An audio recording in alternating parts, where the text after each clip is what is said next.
Good morning, everyone. We're going to get started. This is I think it's the 9th special hearing of the LA County Sheriff's and Oversight Commission. It's a series of special hearings on deputy gangs and includes within the Los Angeles County Sheriff's Department. Before we begin, we need to call the roll.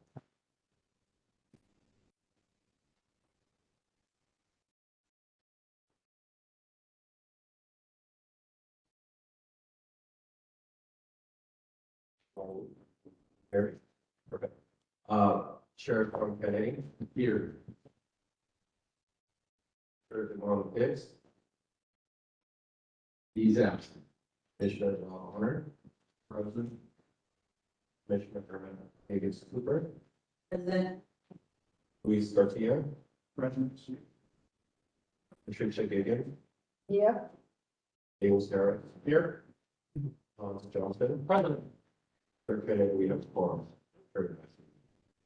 Great, I appreciate.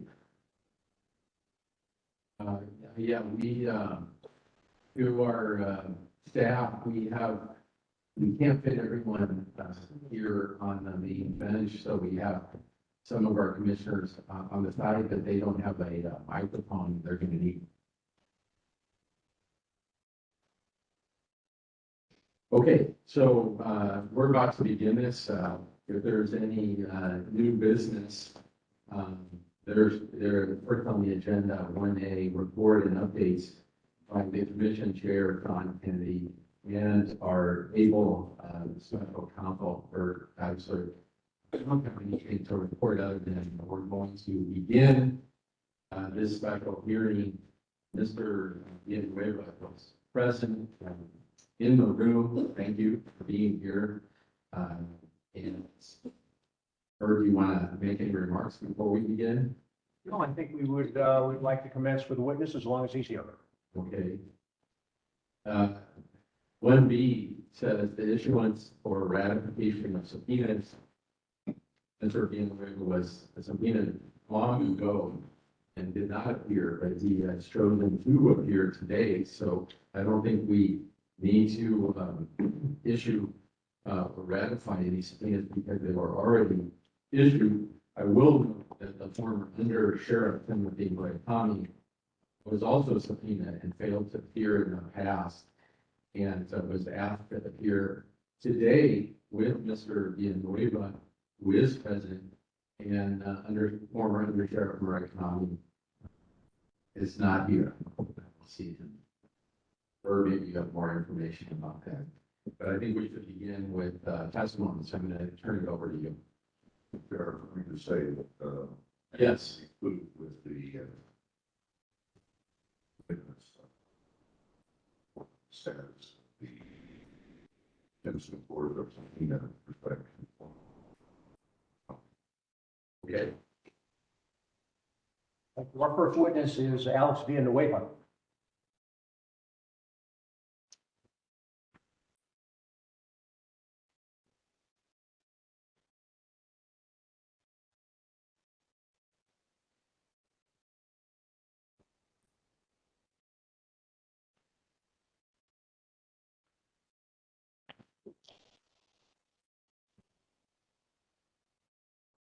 Before we begin, can you raise your hand?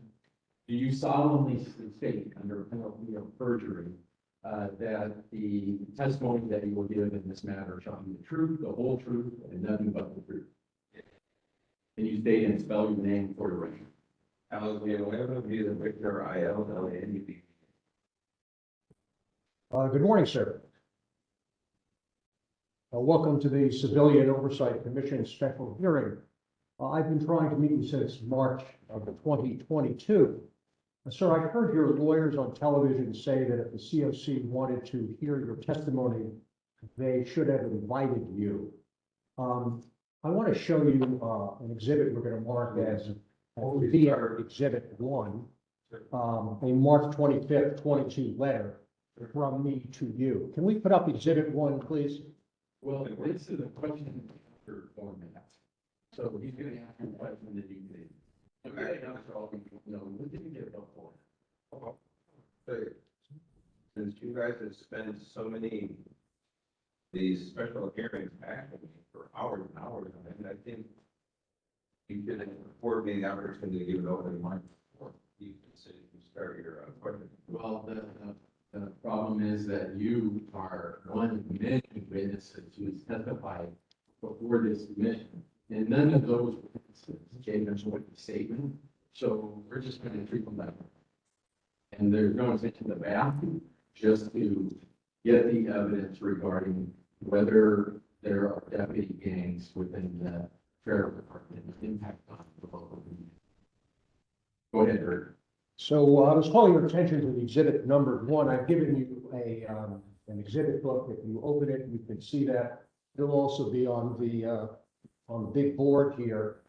This is a copy of a document sent by me on March 25th, 2022. And can you highlight the portion of that document? In the second paragraph.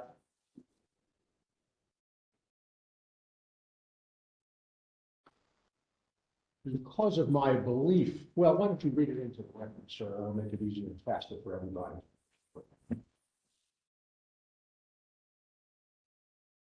He needs to get his glasses. I think we all understand.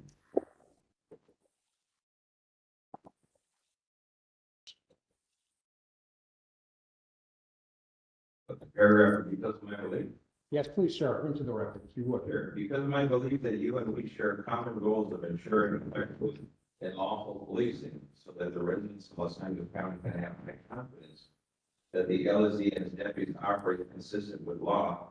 I would appreciate the opportunity to meet with you in person to discuss the investigation and to determine how you can assist to ensure complete, accurate, prompt achievement of the goal. And can we agree that you didn't accept that invitation and we haven't met? Well, I can tell you what, That would be yes or no, sir. Can we agree that you didn't accept the invitation and we didn't meet? Yes or no? want to hear from me, or do you want I to? want you to answer my question, sir. That's how we're going to run in a traditional courtroom Q&A format. I'll ask a question, give an answer. I'll have another question, you'll give an answer. Let's proceed in an orderly way if we can, sir. Let's start with, this is not a courtroom. It's not a real courtroom. There's no cross-examination possible.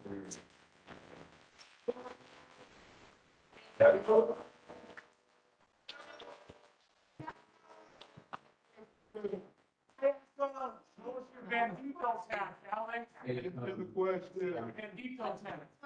Could, listen, it's taken us a couple years to get this testimony. We're here at Loyola Law School trying to develop the evidence in a professional and respectful manner. People who have to endure policing by these deputy gangs deserve a full record. We're not going to have that if we treat this forum like some kind of a sideshow or a circus. So I will ask our audience, could you respect the forum? Our witness, could you please answer yes or no? I'm sure if you want to, Mr. Deixler will give you a chance to explain that he needs an answer. Tell you what, I will give the yes or no answer to the question Mr. Deixler asked. However, given that I've seen the testimony of former Undersheriff Neil Tyler, 30-minute response to the questions, I will have the court of the same opportunity. Is that correct, Mr. Kennedy? Our intention is to treat you like we treat any other witness. Would you answer my question, sir? You, in response to the invitation I offered you on March 25th, 2022, didn't accept my invitation. We've never met. Is that true? That's true. And can we look, please, at exhibit number 2? That's a letter from me dated May 6th, 2022. And would you read it to the record, the 3rd and 4th paragraphs of that letter? May 24, 2022, at Loyola Law School in Robinson Courtroom, the commission will conduct an evidentiary hearing addressing certain information relating to the subjects described above. Anticipate there will be testimony about deputy subgroups known as the banditos and the executioners. In addition, I expect that there will be testimony regarding the existence of a subgroup within the Benton Central Jail. Please accept my invitation to the commission hearing. It will commence at 9 a.m. at the date location is prior. I would be delighted to work with your schedule so that the commission may have the maximum opportunity to accommodate your schedule. Can we agree that you didn't attend on May 24th, 2022? Yes. Did you, sir, receive a subpoena to appear at the Oversight Commission hearing to testify on July the 1st of 2022? I believe at some point I did receive multiple. Let me ask you to take a look at exhibit number 3, which is a subpoena addressed to you, sir, requiring your appearance on July 1st, 2022 at 9 a.m. at Loyola Law School Robinson Auditorium. You've seen that subpoena before, haven't you, sir? Yes. And can we agree that that was a subpoena which you have not complied with until this morning? It's a compound question. No, it isn't. Would you answer the question, sir? Is this a subpoena that you have not complied with until this morning? Yes or no? That is no. You don't dispute that the Civilian Oversight Commission has authority to issue the subpoena to require your attendance and the attendance of other witnesses at these hearings, do you, sir? I think the appellate court made very clear responsibilities are in the proper procedure to issue a subpoena, which you refused to follow until now. Sir, the appellate decision related to the ability to hold you in contempt, not to the question of whether the COC had power. Isn't that true, sir? That is false. I see. Okay, well, perhaps we'll get back to it if we need to. Am I correct in understanding that in addition to being here pursuant to a subpoena, that you are also a candidate for public office? Of course, that's why I'm here. I see. You see this testimony as a part of your campaign. Is that a fair summary? No, this is a process of electioneering that the Oversight Commission has engaged in. Like when I was candidate for re-election, now I'm candidate for Board of Supervisors, and here we are again. Are you currently employed? How's that? Are you currently employed? I'm retired. I see. And when is the last time you were employed, sir? Last time I was employed was December of 2022. That was after you were left the office of the Sheriff of Los Angeles County, That's correct. and you've been unemployed, retired since then. Is that true? Retired. Do you believe that elected officials have an obligation to speak truthfully when addressing the public? Always. And do you believe that a person seeking elective office has an obligation to tell the truth to the public? Always. You haven't always told the truth to the public about deputy gangs, cliques, and subgroups in the Sheriff's Department, have you, sir? False. Well, let me show you what you told the public in the debate with Sheriff Luna in your failed re-election campaign. Could you play the excerpt from the September 21st, 1922 debate? But deputy gangs has become a political buzzword, and it's just like unicorns. Everybody knows what a unicorn looks like, but I challenge you, name one. Name a single deputy gang member, and I've yet to hear that. First of all, sir, let me show you a photo. Number 502. That's a unicorn, isn't it, sir?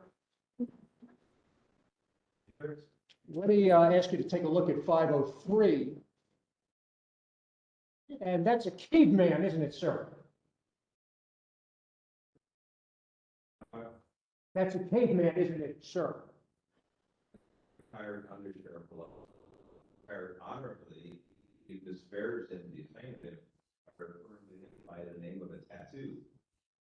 Is he a caveman? Yes, He's or a no? human being. He's a retired member of law enforcement in good standing with an impeccable work history, who served his county in honor. And you call him, we're trying to reference him as a calling. Of the 9,000 sworn officers in the LASD, you chose Mr. Murakami to be the undersheriff. Is that true? That is correct. Before you appointed him to the second most important job in the nation's oldest sheriff's department, Did you ask him if he was still a member of the Cavemen or another gang or clique or subgroup? First, the sheriff's department is 174-year-old and is by far not the oldest sheriff's department in the nation. I apologize for giving you extra credit. Now, could you answer my question? Repeat your questions. My question was, before you appointed Mr. Murakami to the job of undersheriff, did you ask him whether he was a member of any gang, subgroup, or clique? Yes or no? No. Given your position that you were the first sheriff to do anything about the problem of tattoo cliques, subgroups, and gangs, didn't you think it was important to ask Mr. Murakami whether he was a member of one of those organizations? Of course not. Well, it was no secret that he was a member of the Cavemen, is it? You want to know the truth. Yeah, that's why we're here. Well, we want to know the truth. It's no secret he was a member of the Cavemen, is it? Here, there's no secret there are subgroups within the sheriff's department. Just like it's no secret there are subgroups in the NYPD, any of our paramilitaries. They exist everywhere, and they will always exist because that is human nature. So now, when we go from that to try to describe them as being a gang, well, you're missing the key element, which is misconduct. Please tell me what misconduct Mr. Murakami was engaged in 43-year career. I promise you, sir, when we get to that portion of analyzing the statute, the proposed policies, and your so-called policy, we'll come to an understanding about what is required to violate the penal code and be a gang member. So let's not try to get too far ahead of ourselves. The question was, lots of people knew at the time that Under Sheriff Murakami was a member of the Cavemen. Isn't that true? False. Nobody knew. It was a surprise when first you learned. It is false. If your question is framed, it is false. Okay, tell me when you learned he was a member of the Cavemen. Again, that's like the question of when did you stop beating your wife? That's a false statement. We weren't inquiring about your domestic problems. My question is whether and when you learned, whether and when you learned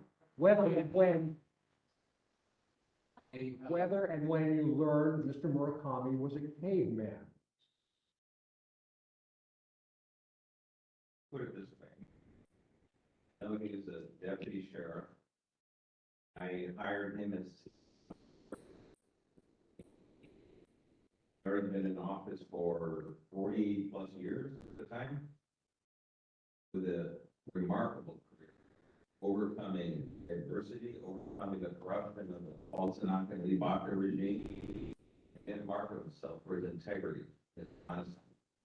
And no point anyone has ever referred it. Let me ask you to play 504, which is testimony that was given here by retired Chief Burson on the question of Mr. Murakami. What about the undersheriff Murakami? Did you know him? Yes, I did. And about how long did you know the undersheriff Murakami? For approximately 30 years. Do you know whether he has a tattoo as a member of a deputy clique? I understand he has a tattoo of a caveman on his ankle. Yes. And the cavemen were a deputy clique, as you understood it? Yes. Now, East LA Station was your home station when you were a deputy, is that true? Correct. And were you a caveman?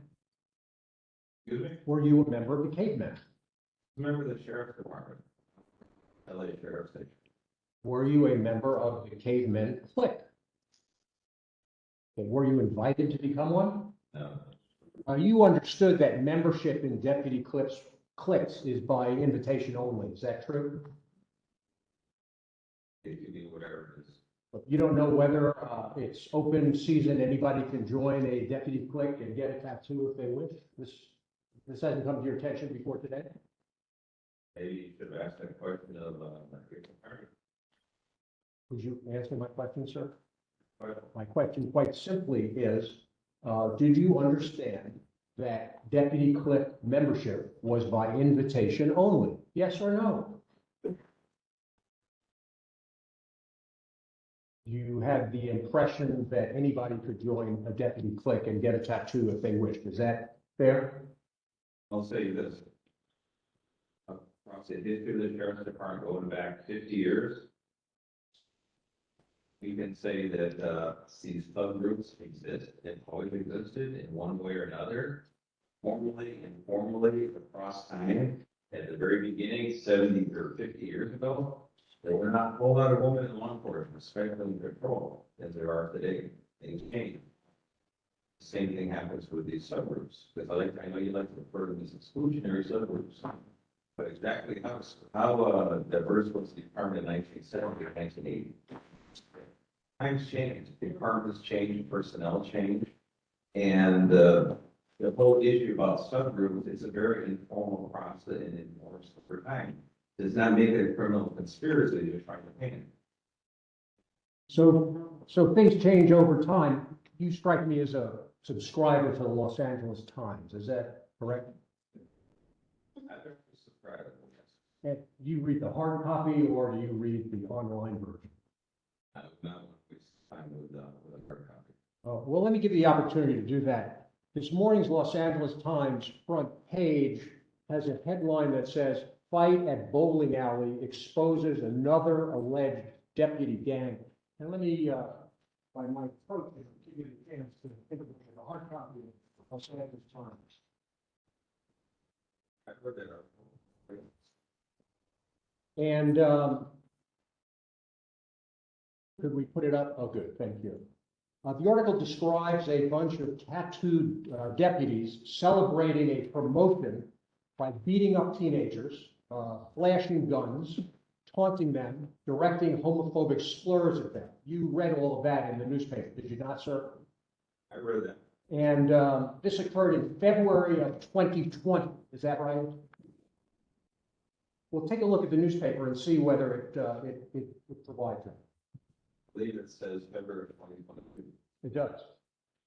I'm sorry, February 2022, yes. And that was on your watch. You were still the sheriff at the time. And so in that regard, the article is correct that there was this incident involving sheriff's deputies in Montclair, as I recall. Is that what you remember? Well, let's stop right there. He said, according to the Times, you're want to use the Times as a source of information. That is not a source of For anything, I see. Were you aware? I just want to say there's no question from the audience. Both Mr. Villanueva and Mr. Deixler are trying to develop testimony. I don't think it's fair to either of them for members of the audience to interrupt and break their concentration. Go ahead.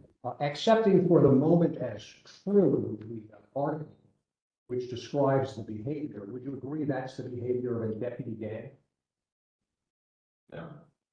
Why is the flashing of a gun, taunting of people by tattooed deputies, in your judgment, not the activity of a deputy gang? That is misconduct by deputies on a social event outside of the scope of work. That is no different because especially in that group, I believe there was non-tattooed deputies and tattooed deputies, and that does not, there's no correlation between the two in fact. To acknowledge the presence of the existence of a study from Counsel that points that there is no correlation between misconduct and deputy subgroups. It'll go faster if I ask questions and you answer them. Develop information here, right? This group is identified in the article as the industry Indians. Is that correct? I think the tattoo might be called that. Well, you were aware at the time you were the sheriff about the industry Indians. Is that true? Actually, I found out about this incident right about. So when you were still the sheriff of Los Angeles County, you were aware of the industry Indians, correct? I found out about this incident right about. And when you found out about the incident, you learned that there were a group of sheriff deputies who had a tattoo that said industry Indian, correct? Did that. And they were numbered tattoos, isn't that true? Yes. And one of the people who has since been discharged had a number 58. Isn't that correct, sir? And you were aware of all of this before you left the sheriff's department, correct? But that time too, in industry station up, I found out. Found out when you found out? What does that mean? When did you find out, sir? Like I said, as I left office is when this came to fruition. As you were going down the elevator on your last day of work or sometime before that? Boxes were being packed when the state came to our attention. I see. But there had been an internal investigation that had gone on for more than a year, isn't that right? And that's in December, the incident took place in February, that's, You're right, 10 months. There was about a 10-month investigation that had gone on, correct? and then when Montclair PD notified our system. When Montclair PD notified your department of the incident involving tattooed members of the LASD being involved in gunplay and harassing teenagers, that was something that was important for you to know, correct? Well, if you're pulling that quotations out of the LA Times article, like, no, the reputation of the Times speaks for itself. When you assured the public in your performance in this debate that there were no deputy gangs you knew of the industry leads, is that true? That is false. By the time of the debate, you didn't know about the industry and needs. That's your testimony under oath? Yes. But others in the department did, And if they were conducting an investigation? they were going to investigate him. And did you suspect that they were concealing that information from you? This may come as a shock to you, but everything that happens on unless it's something outrageous, doesn't go automatically. Would you regard this incident as reported by the LA Times, assuming that it is true, of course, would you regard that as outrageous or just in the ordinary course of business? Dispute off duty happen, especially in a large organization, they're bound to happen on that. Okay, so why don't you try my question? Assuming the facts that reported in the Los Angeles Times are true, would you regard the behavior that was reported as outrageous or in the ordinary course of business? That is not acceptable behavior. Misconduct of the zone two times. Correct. Well, 4 deputies and a sergeant were discharged, so what other side of the story? Well, that decision to start, I'm not going to go into the 4-bar issue regarding the whole issue. But the decision was made by the current administration and, will it survive a review by the Civil Service Commission that Sheriff Luna decided that the exercise of its authority to terminate these deputies for various reasons, including covering up, lying, and gunplay. Isn't that fair? But the article says, again, I don't have any information, but just from what the article again is mine. Well, the article also had a way for you to view the report offered by the Sheriff's Department just by clicking on the highlighted portion, which explained the nature of the discharge. Isn't that true? Didn't you read that?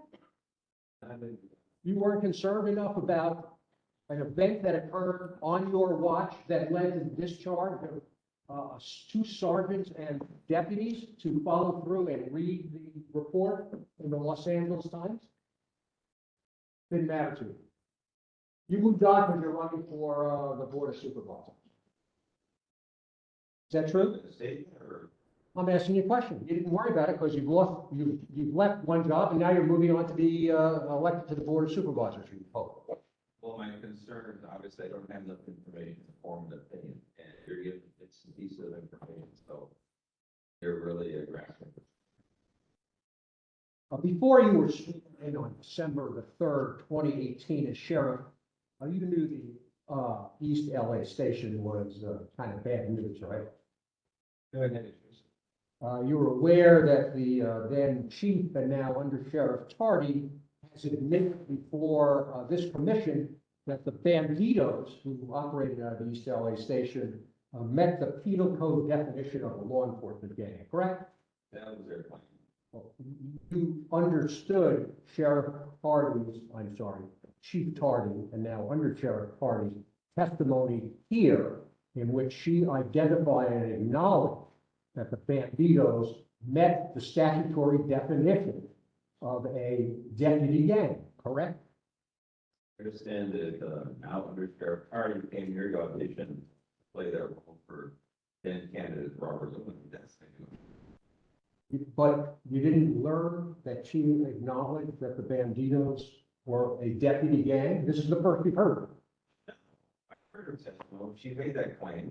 I'm not acknowledging that she is correct. She made the claim. Well, let's see what she said. 5 and 5. How about the Bandidos in East LA? Are they a deputy subgroup? Yes, they are. And they identify themselves by a name, right? They do. And they have an identifying symbol. Is that right? That's correct. Can we pull up Patricia Exhibit 14? This is the Loyola report on deputy gangs, page 8 of the document.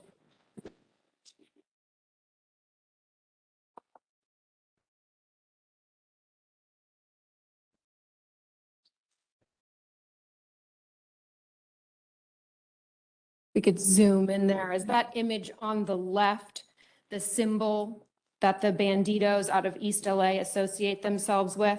Yes, it is.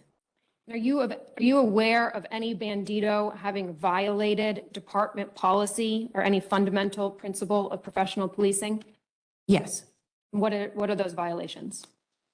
There were several performance standards, conduct towards others, and this was part of the Kennedy Hall investigation.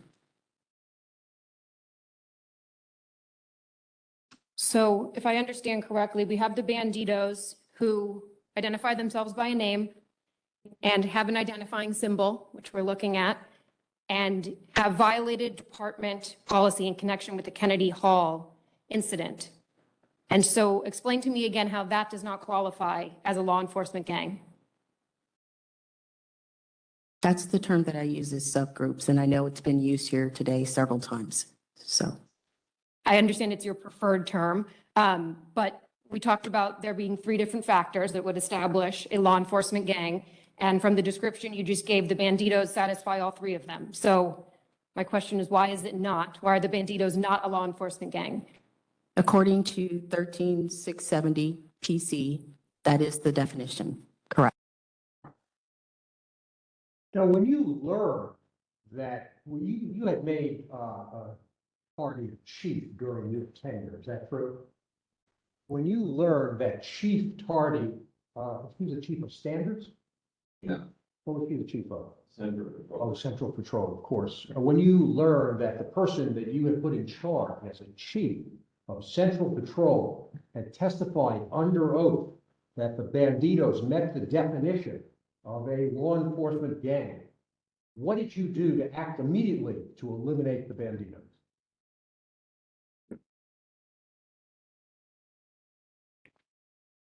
Tell you what I did. I did from the very beginning. I'm not going to eliminate suffering back and eradicate. It's not a grocery station. Okay. When I took office, the very first official job I did as sheriff or act was to remove the captain of East Station. Command, Chris Perez. We replaced the entire leadership team of East LA Station. And we took over the investigation that occurred under Jim McDonald. Brought to its conclusion, referred the matter to the district attorney for prosecution, and then we conducted a very fair investigation that resulted in the termination of four deputies. One retired during that process, and then the suspension without pay of 22 deputies. So transferred a group. Also, we actually did quite a bit. Yeah. And however, they didn't make the gang members. Right. We'll get into the details of what you just testified to, I promise you, before the end of the evening. But if we persist at this pace. But let me focus your attention. When Chief Tardy came here and testified to that, did you do anything that hadn't been done before? The people you fired in 2020.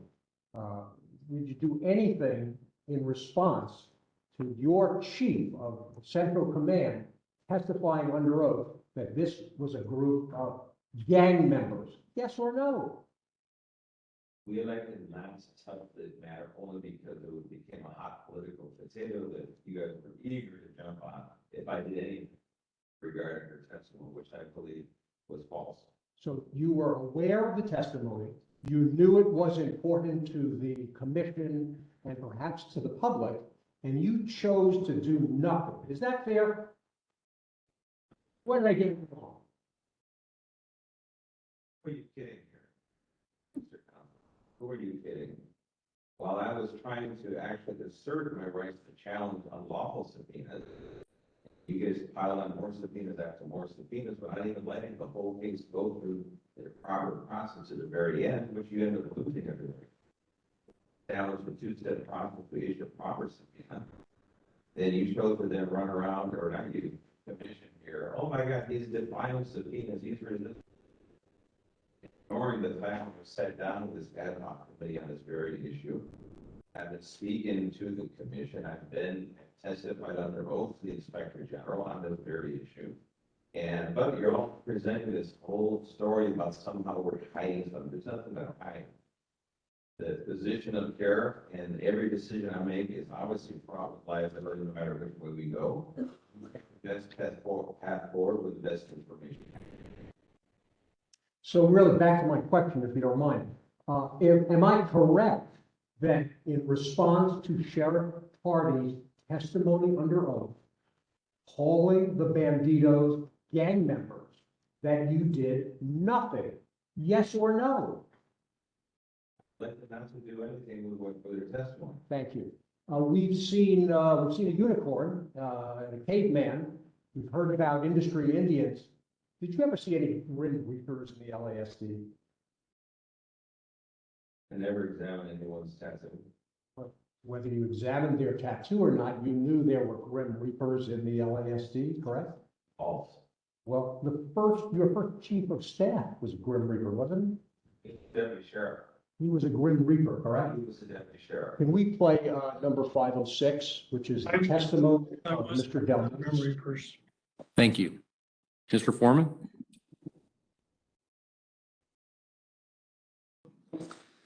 Yes, I was a member of the Grim Reapers. Thank you. Mr. Foreman? What does it mean to be a member of the Grim Reapers? From my experience, it was a fraternal group that worked hard and received some recognition from their peers.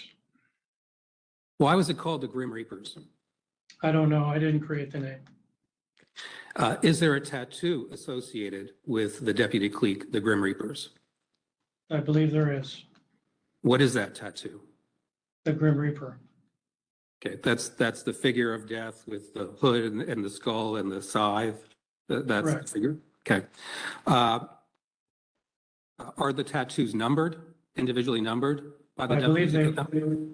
I believe they were at that time. What did the numbers signify? The order that you received it? Do you know why a deputy clique, a group of deputies who are charged with protecting people from violence and to uphold the law, would choose a symbol of death for their group? No. Members could have the tattoo of the Grim Reaper. Would there be a specific place on the body that members would have the tattoo of the Grim Reaper? At that time, Yes. I believe it was on our ankle. It was left or right, or did it matter? I don't know if it mattered. Did you ever get a Grim Reaper tattoo? Yes. And do you still have that tattoo? No. When did you have your tattoo removed? 2018, 2019, somewhere in there. Why did you remove your tattoo of the Grim Reaper? Because I believed it had become just something that didn't serve me in any purpose. Had it served your purpose up until 2018? No, it served me no purpose from the day I got it. But it had obviously become a liability. In what way was having a gang tattoo for a sheriff's deputy a liability? Well, I think with in looking at how things have progressed in this issue, the perception is a lot different today than it was in 1990. You know, the whole meaning behind it, the groups that have been identified by your commission and the activities that they're partaking don't lend themselves to professional law enforcement, of which I subscribe to. Is it your testimony that the current conduct of the cliques is not consistent with professional law enforcement? Is that what I heard you say? I believe it becomes a liability. Could you elaborate on that, Mr. Delmise? I think it becomes a liability to the employee, their career, and the department. Is it a bad look, as they say? Yes, Did your tattoo have a number? yes. What was your number? 22.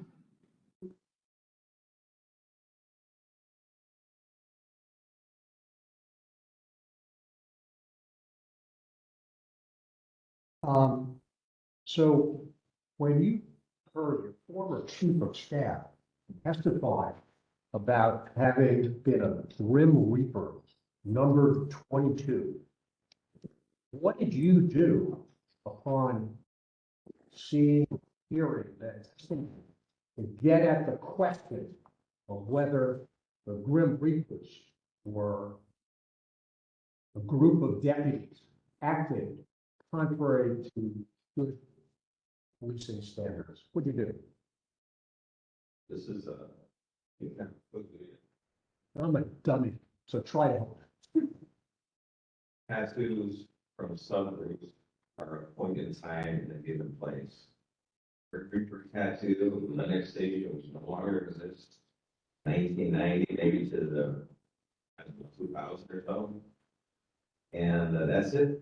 They're done. Everyone scatters in all different directions.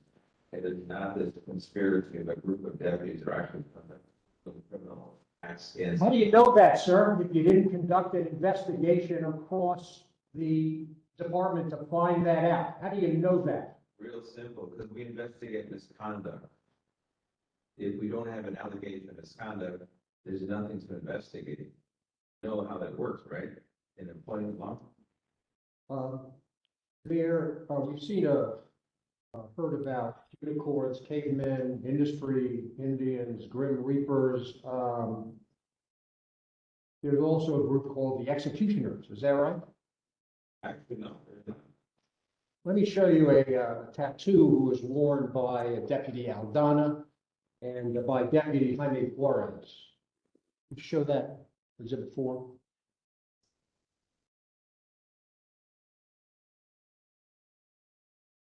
What we're doing now, sir, that there is not a subgroup within the sheriff's department called the executioner. Is that no, there is not one. Is there? Let me make it very simple. During the time you were sheriff, was there a subgroup known as the executioners that operated out the compensation? Just answer that yes or no, because I didn't understand your previous answer. You're the witness. That's your question. Put it real simple. The name executioner came from the trial thing. And I believe there's testimony from the very same individuals say no one recognized the name executioner. The great thing for a trial is turn into labels, pump up the potential for money out of it. But no. You recognize You recognize that as a tattoo by people who describe themselves as executioners who are a member of the LASD. They never describe themselves as executioners. It was no secret that Deputy Juarez was a member of this gang or clique or subgroup because he flew an executioner flag on his trunk. Is that right? He made a big compound question there. To it, but Well, do your best. let's get rid of the word execution for starters, since that was created. I think the attorney's name was Sweeney, if I'm not mistaken. He flew a tattoo or a picture of the tattoo on the flag, whatever you are. I have no personal knowledge of that. If he did, examine what violation of law is that?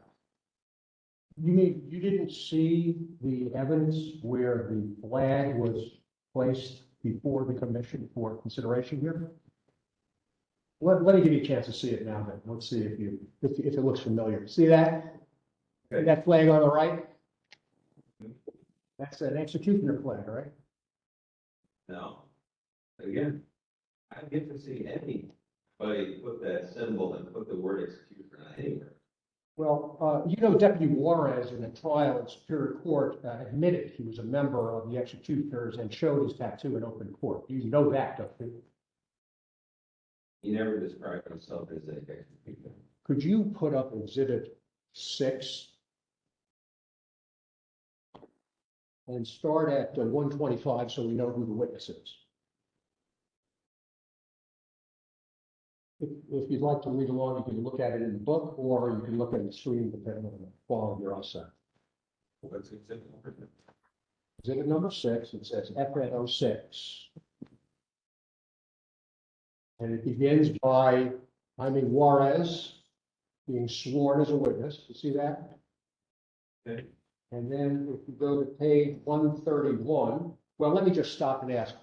Jaime Juarez was a person who was taken off street patrol by your predecessor because he was involved in 4 shootings. Is that fair? Do you remember that? Something like that. And is it correct that you returned him to the street, correct? Myself, that would be a division chief. And not only did you return this fellow, Wait, you're just stating what I said. I said division chief. yeah, the division chief worked for you, right? For the exercise independent judgment.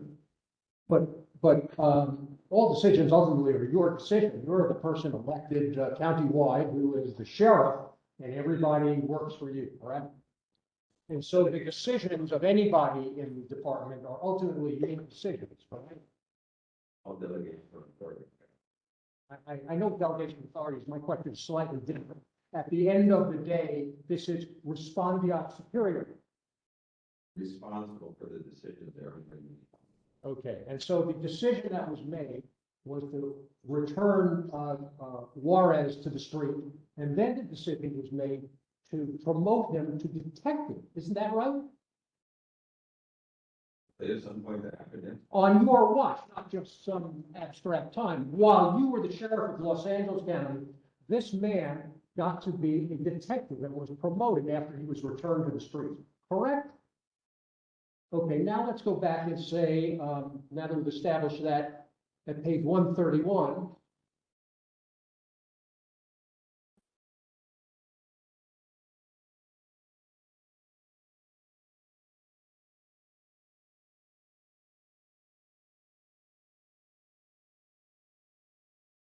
promotion July of 2022 to detective. That was on your watch, correct, sir?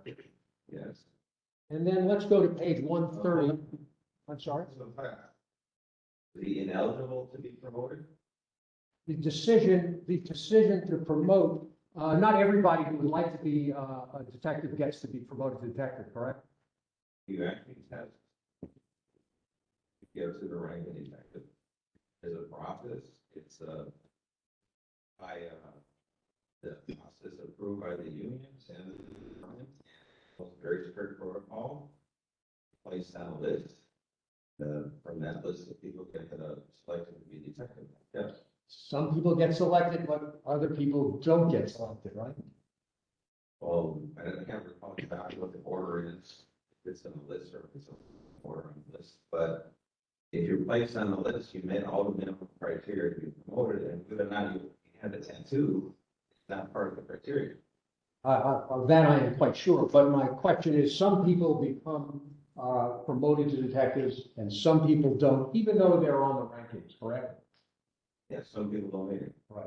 Okay. Some people have their career topped out at, I don't know, lieutenant, and don't get promoted to captain or something higher than that. That's true also, isn't it? The way that's phrased. Let me turn your attention to page 136.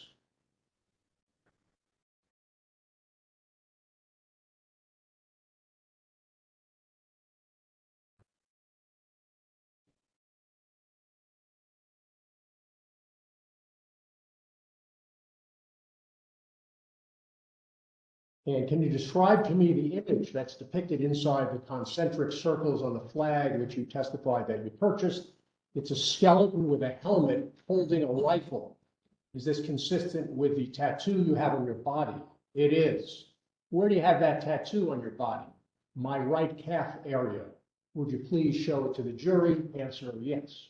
Now, you're familiar with what occurred in this case, and that Deputy Juarez displayed his tattoo of an executioner, of a skeleton with a helmet holding a rifle in the Superior Court. Is that true?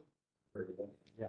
And is it your view that having deputies, law enforcement officials, who interact with the public, who have tattoos with a skeleton with a helmet holding a rifle, is in furtherance of good community relations? Well, if they're out there running around in shorts with all these tattoos, maybe, but if they're wearing long pants, that's puzzling your position. It is. Oh, you went to the academy to be trained when you were back in the old days. You were going to be a deputy, right? Yes. Can you remember any of the training about where you should get a tattoo or what the tattoos should symbolize or anything like that? Is that part of the official training of persons who would like to be LASD deputies? No.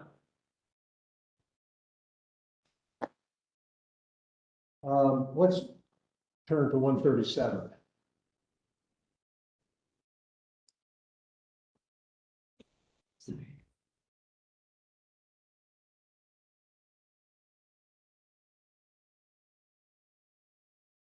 How many other individuals have that same tattoo that you have? The tattoo actually has a number on it, which is 18, my number. So I believe there's 40 something. Now, is it a matter of concern for you that there were 40 something members of the LASD who had that tattoo? Unless they're engaged in misconduct, what they put on their bodies on the site of the public flag. So it didn't matter to you one way or the other? And unless it involved misconduct, Or was it a symbol of being part of a group? a symbol of being part of that state and that particular time in history. I see. So at that particular time in history, there were 40 people who had a tattoo of a helmet and a gun. And that didn't connote anything other than, hey, we work in Compton. Various station to station. That's like a kind of a I love Compton t-shirt. That's the functional equivalent of it. There were a number of people, let's go to 138, who Mr. Juarez identified under oath and in the Superior Court who had that tattoo as well. We're talking tattoos or misconduct. Kind of where we're going with this. A lot of people have tattoos. Stay tuned, stay tuned. We'll see where we're going with this. Can you please, and take your time, identify the individuals with whom you have firsthand knowledge that they have that tattoo? Okay, so top of my head, Edwin Barajas, Taylor Ingersoll, and a few other names that you can see, but you've heard the name Barajas and Ingersoll, correct? No. It came to your attention that they were involved in a public shooting and that they had a celebratory event at the Heroes Bar to celebrate that public shooting. You knew that, didn't you? No. That was testified to in the Oversight Commission. And information was placed on the board which showed an exchange of emails about that. And that never came to your attention, sir? You might have heard about that and forgotten about it. He said celebrate. Describe the shooting itself, call it a public shooting. Well, I'll tell you what, when we get to that part, probably in the early evening, I'll show you the email exchange, the text exchange, and we'll be able to talk about it in some detail. But at this moment, you never heard about it. Nobody told you about it. You didn't read anything about it. It's just, this is the first you've heard. Is that fair? So, Rajas are freaking soul. And if they're involved in a deadly involved shooting where, depending on circumstances of the shooting, they had a party afterward to celebrate the fact that they're alive. Shocking, really shocking.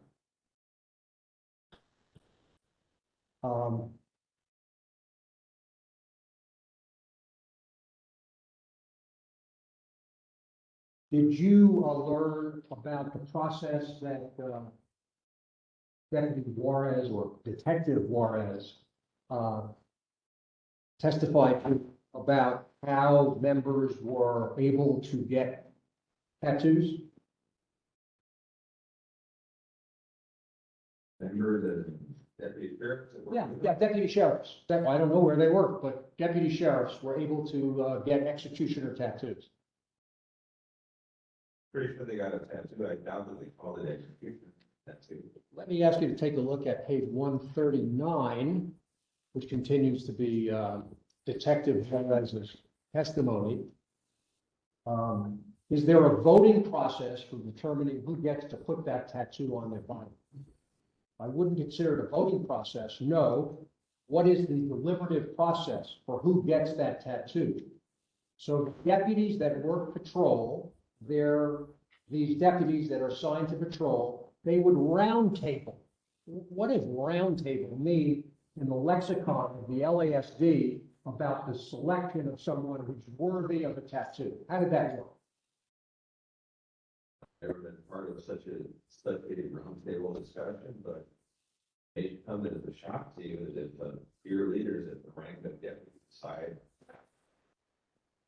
someone get a tattoo or not get it, invite him or not invite him. Still gets to the misconduct here. Invite them? Whatever, I'm still missing the misconduct here. Where's the nexus with the employer? Stay tuned. Just stay tuned. You just said invite them before you didn't know whether it was by invitation. Is it now your testimony, sir, that you understand that not just anybody can join one of these subgroups and get a tattoo, but rather it's an invitation-only kind of opportunity, correct? Every place is different, every subgroup is different, and even within that, I guarantee it takes change over time. Yep. What does change? Tell me, if you will, which of the subgroups you know about were invitation only and which were open admissions, if you would. You have no idea, because you never conducted a department-wide investigation. So, Investigate misconduct. We don't investigate, or we don't conduct these positions as you're conducting work. do you think that having sworn officers with tattoos decide who among the group is entitled to have a tattoo is consistent with fundamental principles of professional policing? You say you want me to apply the standard of Penal Code Section 13670 to a past event, expose backup? Is that what you want me to do? Could you answer my question? Well, you made a compound question. No, I wasn't compound. Yes. Do you think having sworn officers with tattoos deciding who is worthy of a tattoo a violation of fundamental principles of professional policing? Yes or no?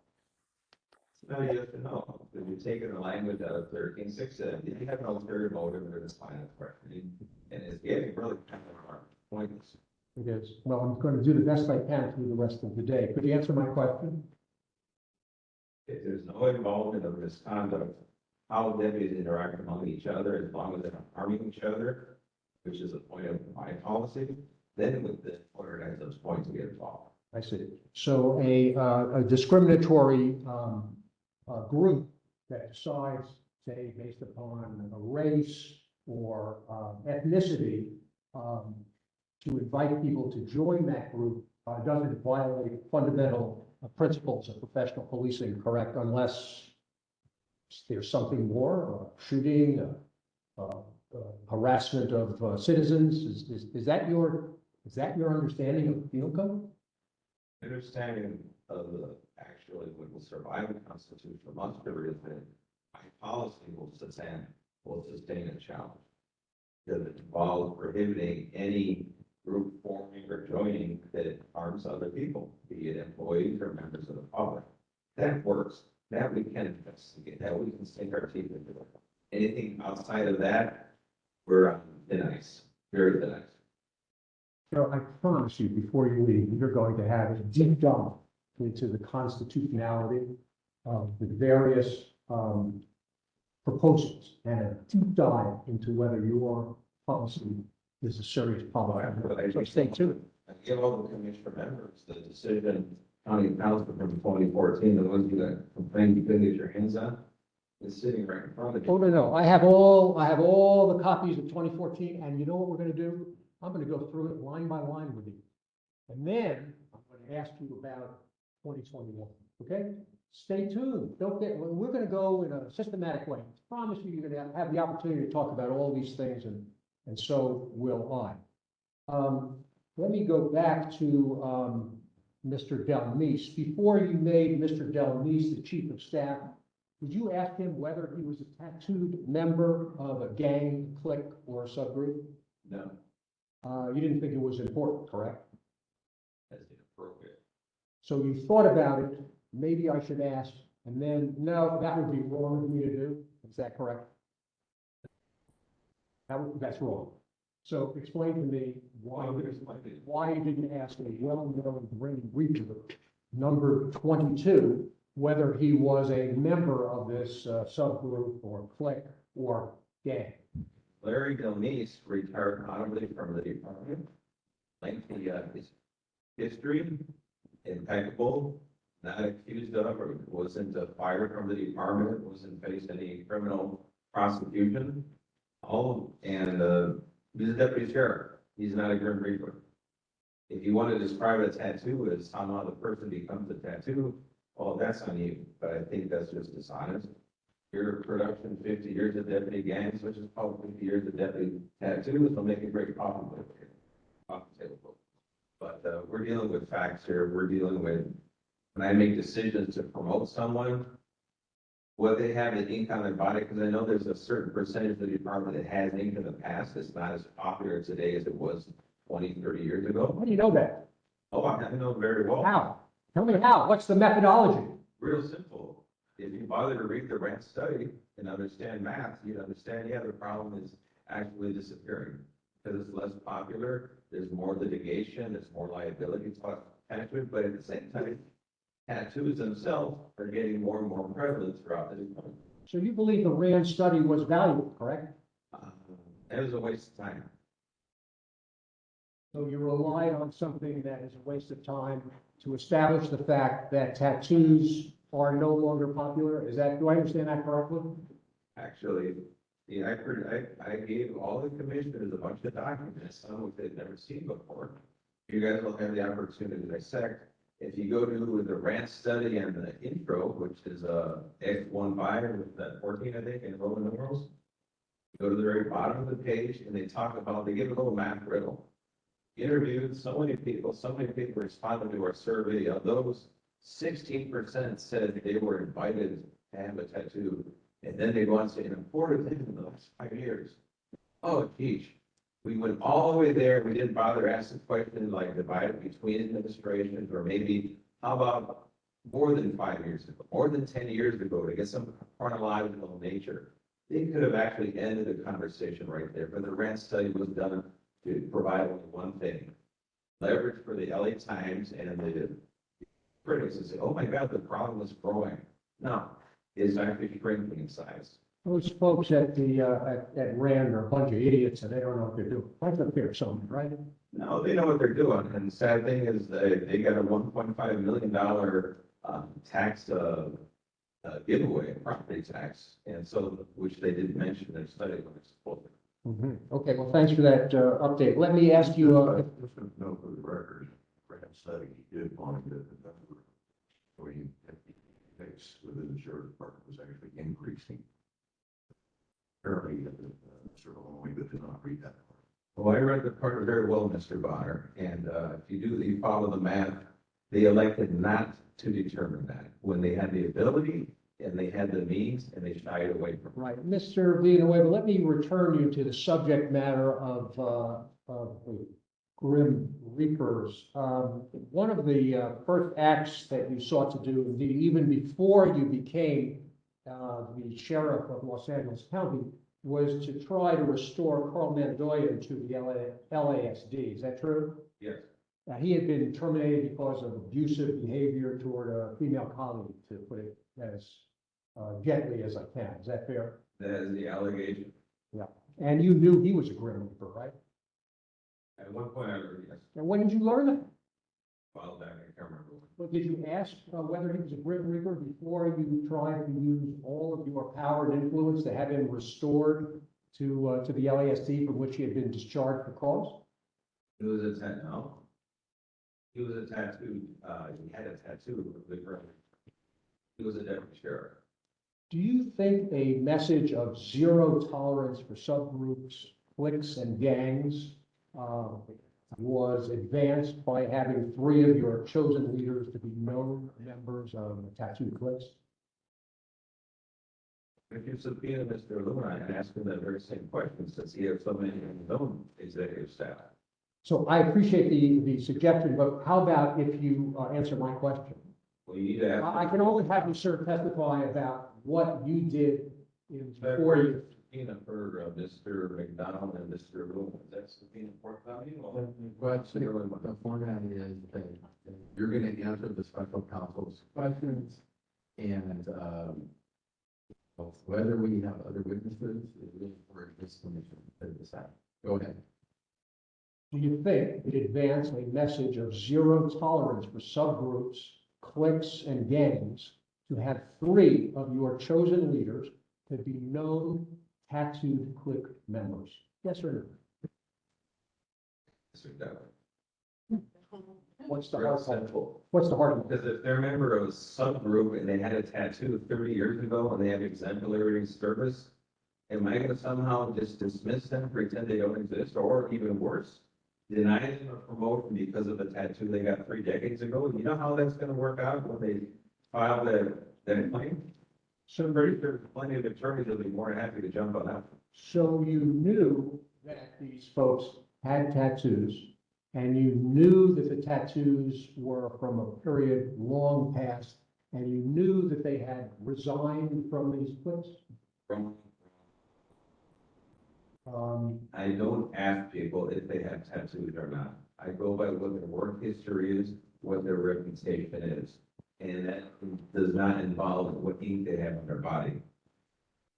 When, Unless they put it on their forehead, then we got something to talk about. when Juarez was promoted to detective, you looked at his full body of work, including 4 shootings, to make the decision that this man, notwithstanding the fact that he was a tattooed executioner, should be promoted. Is that fair? That's about the dumbest thing I've ever heard. Oh, I'm going to get dumber as we go along. Let's just put it this way. We have hundreds of detectives. We have over 1,000 sergeants, about 400 lieutenants. I don't look at the body work of any of them in the position of sheriff.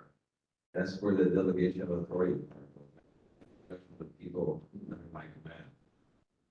But the final decision is yours all? Final decision is always mine. My name goes on the teletype, you know. You like to be sure that people acting in your name are doing the right thing, correct? Yes, doing the right thing is not engaging in a witch hunt on what type of ink they have on their bodies. I understand that. I've never been clear about whether your self-proclaimed first act as a sheriff was to replace the captain in East LA and then suspend and transfer either 26 or 36 people from East LA because they were banditos or for some other reason. As long as you're here, maybe you can help me understand that. As of December 3rd, 2018, when you were sworn in, were you aware of a deputy clique known as Banditos in East LA? Yes or no? I heard. Did you know that clique had members in East LA Station? I heard. When did you first learn the identity of the subjects of the Kennedy Hall investigation? Months later. Without knowing their identities, you did know that the Kennedy Hall incident involved East LA deputies. Is that true? Yes. Is it correct that at the swearing in as sheriff, that you arranged for a special reserved section for East LA deputies, despite being familiar with the fact that there was this problem in the East LA station? Oh, So the witnesses who testified to that here under oath were all lying? we were not aware of what happened. Was there a sectioned off for East LA members? Yes or no? There were volunteers from that station and from other places of assignment that were there at the crack of dawn to reserve places for their fellow employees. Shocking, you know. I see. So there was no special singling out of the East LA, your home station, for special attention in the first rows during the sheriff's I think it's called. inauguration. I think it's called first come, first served. Look it up. And so the people who were in attendance who testified to that were all lying, right? I think they were lying. I think they were ignorant and they were painting their own story. Let me ask directly, did you suspend, terminate, or transfer any banditos simply because they were banditos as a result of your zero tolerance policy? That is incorrect. Well, it's a yes or no. Why is it incorrect? No, I did not do anything because of the tattoo, because of misconduct. It would be fair to say that simply because a person was a member of the deputy clique banditos, you didn't terminate or transfer them at all, correct? Of the 36 that were transferred, some of them were part of that group that were relying on the interaction of different jobs. Make that decision. So let me see, you knew that some of the people you transferred were banditos? They were different sheriffs. No, you just said banditos, so tell me how you knew they were banditos. Someone wants to read back what I said. No. But you know what he said, right? They were transferred, they were deputy sheriffs. Some of them may have had the tattoo of the bandito or not. That wasn't the reason why they were transferred. However, I relied on the opinion of Bernie Chavez, who was sent to replace Chris Perez. And I relied on his expertise. He was a captain already at Century Station, and he was someone who had been a captain for a while, coming in the Century. So obviously, he was a good choice to put in East LA Station at the time. When you announced this transfer, did you know whether you were transferring banditos, yes or no? You had no idea whether you're transferring banditos or whether you're transferring people who were just coming to work every day and didn't have any tattoo at all, correct? We're transferring people that he determined was in their best interest to transfer out of East LA. Now, you assumed office in November of 2018, correct? Incorrect. December, I'm sorry, excuse me, sloppy with dates. You assumed your office in December of 2018, correct? Correct. And the suspensions that you have been talking about, that didn't happen until August of 2020, is that true? Yes, once the internal affairs investigation was completed. And that, those investigations, internal affairs and criminal investigations, those were not started by you, were they? No. Those were started by your predecessor, Sheriff McDonald, is that true? That's correct. Let me just show you the press release. It's number 7 in your book.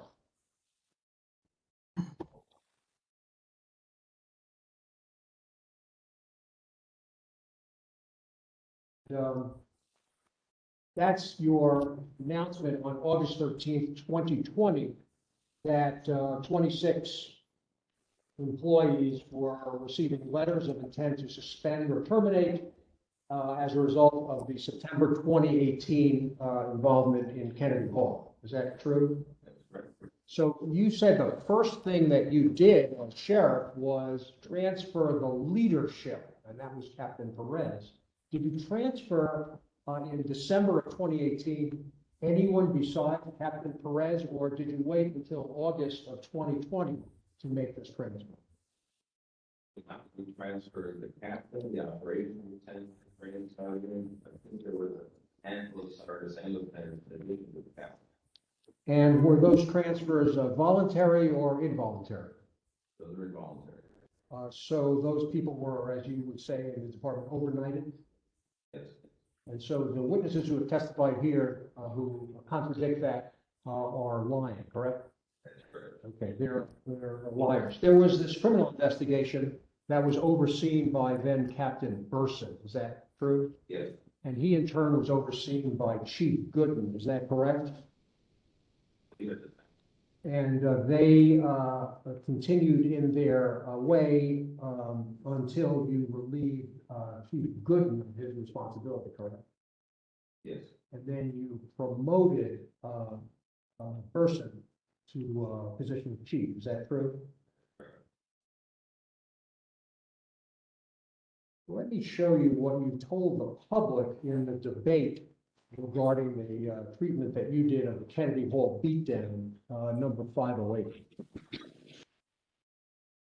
Well, I'm doing what no other sheriff has ever done in the history. My very first day on the job, I removed the leadership team of East LA Station where the Kennedy Hall incident occurred. I followed it up with a criminal investigation, administrative investigation. I fired 4 deputies for misconduct. I suspended without pay 22. I transferred 36.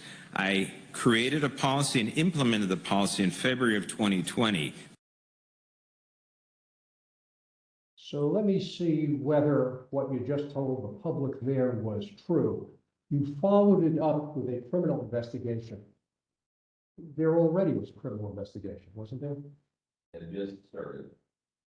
There already was a criminal investigation, correct? Yes. So you didn't follow it up with a criminal investigation. This action was already in motion, correct? It was about 4 weeks of the investigation. I don't know how far they got into it. We completed about 95% of it. So yes, we did it. They started it, and in the ordinary course of business, the people who are conducting that investigation continued on unless interfered with, correct? Let's say that Irma, Continued on unless interfered with, correct? they continued on. During your administration, there was no investigation of deputy subgroups in any station. Is that true? Oh, Let me read to you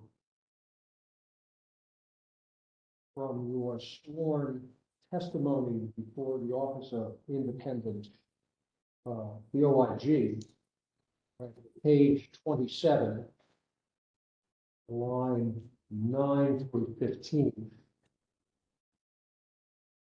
So Sheriff Villanueva, do you have any information that there have been any investigations of deputy subgroups at any station of the Los Angeles County Sheriff's Department aside from investigations relating to misconduct?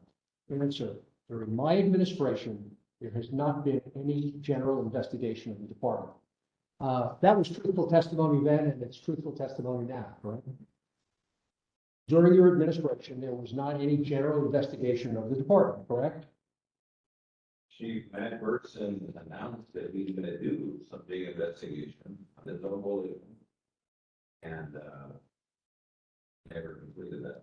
Okay, well, we'll get into that as the day goes on. The only investigations were in connection with what you described as deputy misconduct. Is that true? That's correct.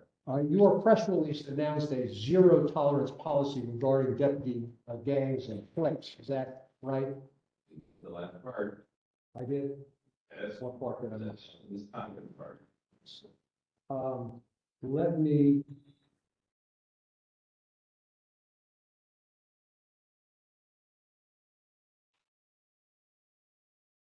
hope you realize that when you're investigating, you don't do witch hunts, you don't do inquisition. It's understanding. We still have organizations to run. We still have employees to lead, we still have to serve the community, run the jails, all these things. And, yeah, we're limited to that. I see. Well, we'll find out through the day and quickly get into the constitutional law aspect of this examination. You talked about Mr. Captain, then Chief Burson's announcement. Could we play 511A? My name is Matthew Burson, and I'm the Chief of the Department's Professional Standards Division. And my areas of responsibility include Internal Affairs Bureau, known as IAB, and the Internal Criminal Investigations Bureau. I am here to strongly denounce alleged deputy subgroups and cliques, commonly referred to as deputy gangs. I have more than 30 years of experience on the department, and I take the utmost pride in this profession. I am absolutely sickened by the mere allegation of any deputy hiding behind a badge to hurt anyone. As you have heard for decades, LASD has been under intense scrutiny as a result of these groups surfacing in various sheriff stations around the county. Names such as Vikings, Reapers, Regulators, Little Devils, Cowboys, 2,000 and 3,000 Boys, Jump Out Boys, and most recently, Banditos and Executioners, have not only caused great embarrassment and concern to the department, but to the community as well. Currently, IAB is conducting a comprehensive investigation into the existence of the so-called executioners at Compton Station. However, our intent is to examine the department in its entirety. I want to assure you that this administration has taken an aggressive stance in combating this issue and will utilize any resource necessary to identify those individuals involved in adverse behavior, whether administrative or criminal. We have also reached out to the FBI for assistance, knowing that with their dedication and expertise, we will accomplish much more than the previous administrations combined, as our goal is transparency. The department has also implemented a new policy prohibiting the participation of any subversive groups, which is the first of its kind. On behalf So you've seen that before, haven't you? Yeah. We just testified that he did this on his own volition. Remember saying that just 5 minutes ago? So this was unauthorized by Chief Burson. He was out on a frolic and detour of his own when he called this press conference, stood behind the lectern under the Hall of Justice symbol, and explained what the new policy was. This was something he just made up from whole cloth. You didn't even know about it, right? Actually, he said that he could not share his notes or his speech with anybody. That was your interview with him. Would you answer my question?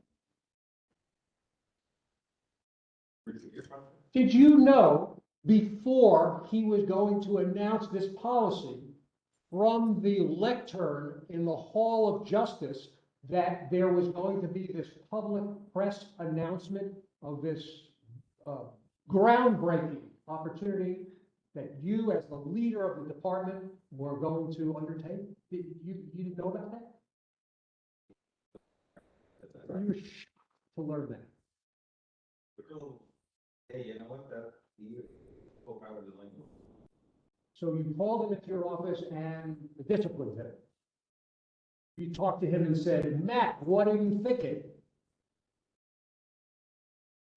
Did you say something like, what do you mean by executioners and banditos? We never heard of it.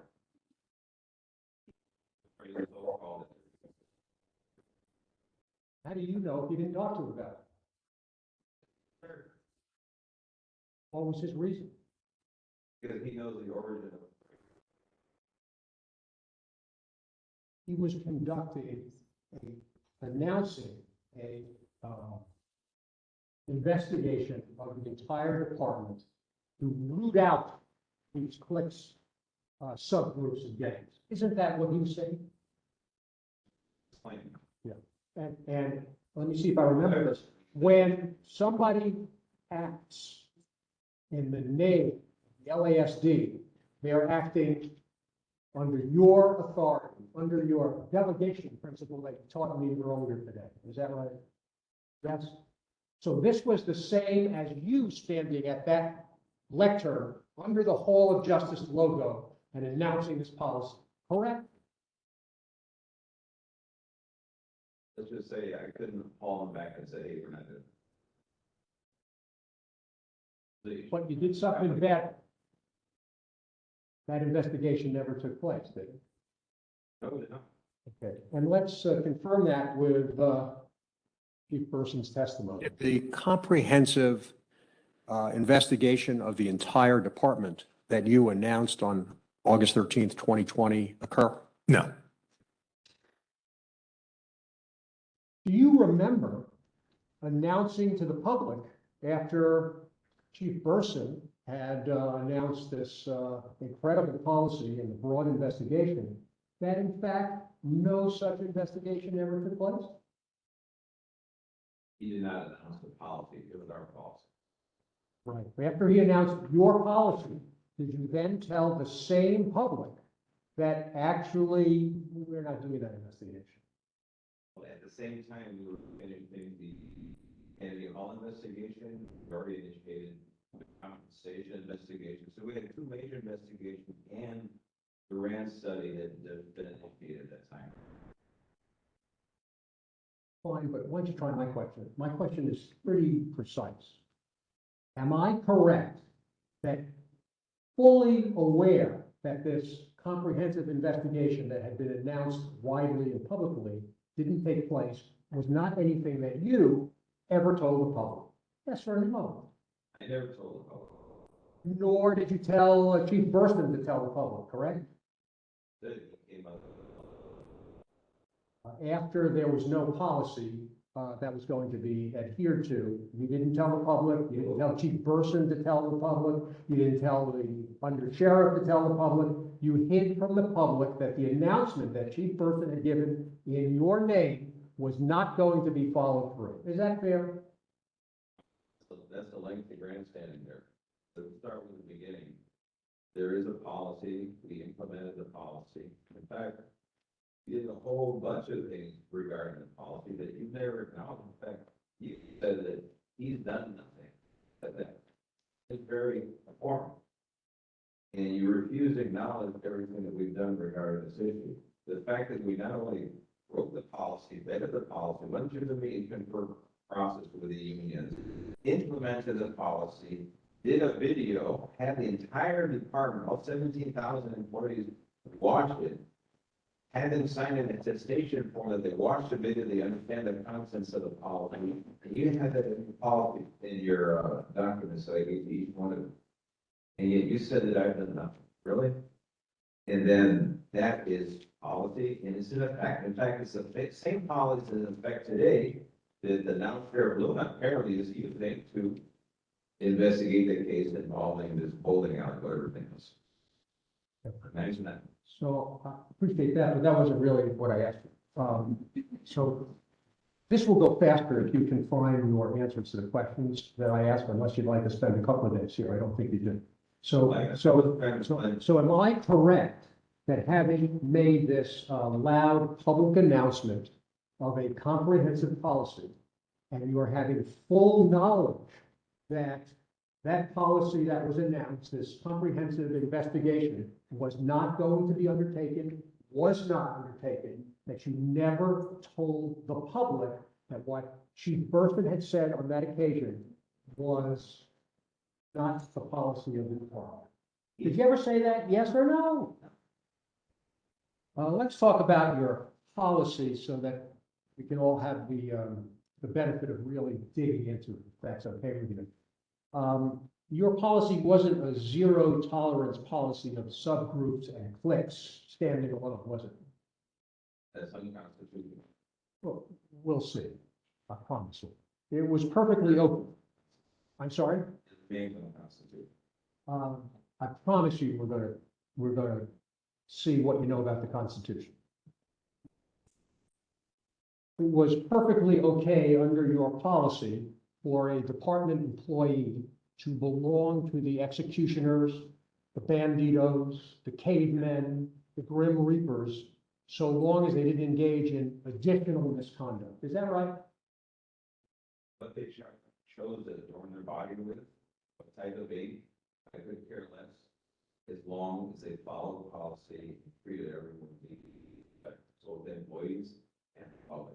But we've already established that these were invitation-only groups, right? So you still don't know. You still don't know. As you sit here now, you're not sure whether, as I said, it was an open admission policy to be an executioner or bandito, or you had to be invited in. Right? I have not done a survey of all these different divisions.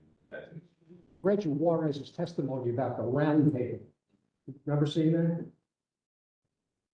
That wasn't anybody can come in. There was a round table and something like a vote was conducted to become a member of the execution. You just saw that. And your point? My point is that it was by invitation, by a selection of the round table members. That particular group of deputies at that point in time, that is the case. Doesn't mean it's the case everywhere. You don't know whether it's the case or not because you never conducted an investigation of these groups, right? Correct. Okay. There's a zero tolerance policy for LASD employees who engage in misconduct, correct? If you engage in misconduct, even though you wear a badge, you're not insulated under departmental policy, correct? It doesn't matter whether a person who's engaged in misconduct is or isn't a member of a subgroup, true? Yeah. So to the extent you claim to be some kind of force against the deputy gangs, it's really not true, is it? You're a force against misconduct by deputies. Isn't that fair? No, how do you get it wrong? One, you're still trying to pretend the deputy gang exists and working the countryside, pillaging, plundering. Not in the countryside, in Montclair, in today's LA Times front page. You're not lurking anywhere. Montclair is a heavily populated area. You realize that I could take all of the police departments outside of LAPD and LA County, add them up all together, multiply them by 2, and approximate the size of the sheriff department.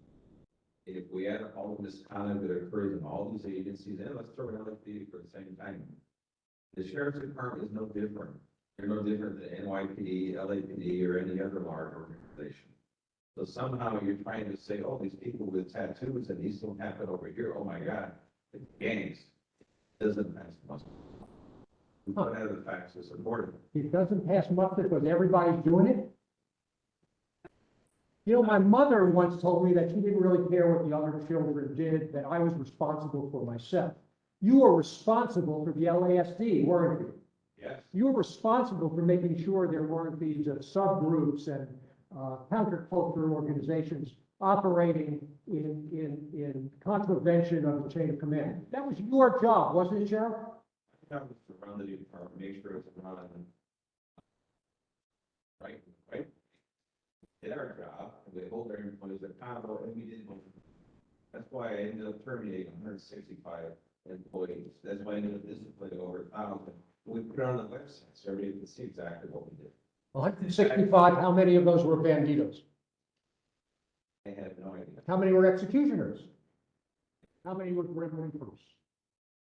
They were all employees of the department. Any industry Indians? They were all employees of the department. You had no idea whether they were members of these subgroups, cliques, or gangs, because you didn't care, right? I cared about whether they did their job the right way. My job as sheriff. Now, I could go on witch hunts and chase everybody in every subgroup and get rid of all the Baker Vegas teams, the Baker Vegas logos, softball teams, every other subgroup I can think of. Then what's left to actually go out there and work? Oh, there's nobody left, like right now, the staffing crisis. There's a fine line between support and accountability. You have to do both things at the same time. let me make sure I understand what you're telling the public here. And by the way, I'm told you need to speak directly into the microphone because what you have to say is apparently great interest to people.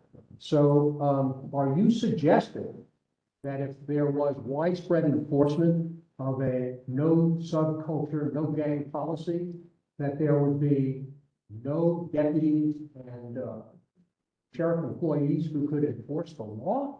Is that what you're telling us under oath? I'm telling you under oath that there's a lot of deputies with tattoos, and if you aim to try to eliminate all the deputies with tattoos with no evidence of misconduct, you're going to create a gargantuan public safety crisis. Did your policy prohibit members of a deputy subgroup from violating fundamental principles of professional policing? That involved misconduct, yes.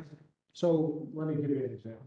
If a subgroup decided to not send backup to a non-subgroup member because that non-group member was disliked, would that allow the subgroup member to be disciplined under your policy? Yes. And do you have some examples of when such people were disciplined for failure to provide backup? Actually, that came from a failed lawsuit. In fact, there's about 12 lawsuits that have failed. They made allegations of what it was, prospects and terminology like that, withholding backup, dead rats here and there, and all these lawsuits keep failing for a fundamental reason.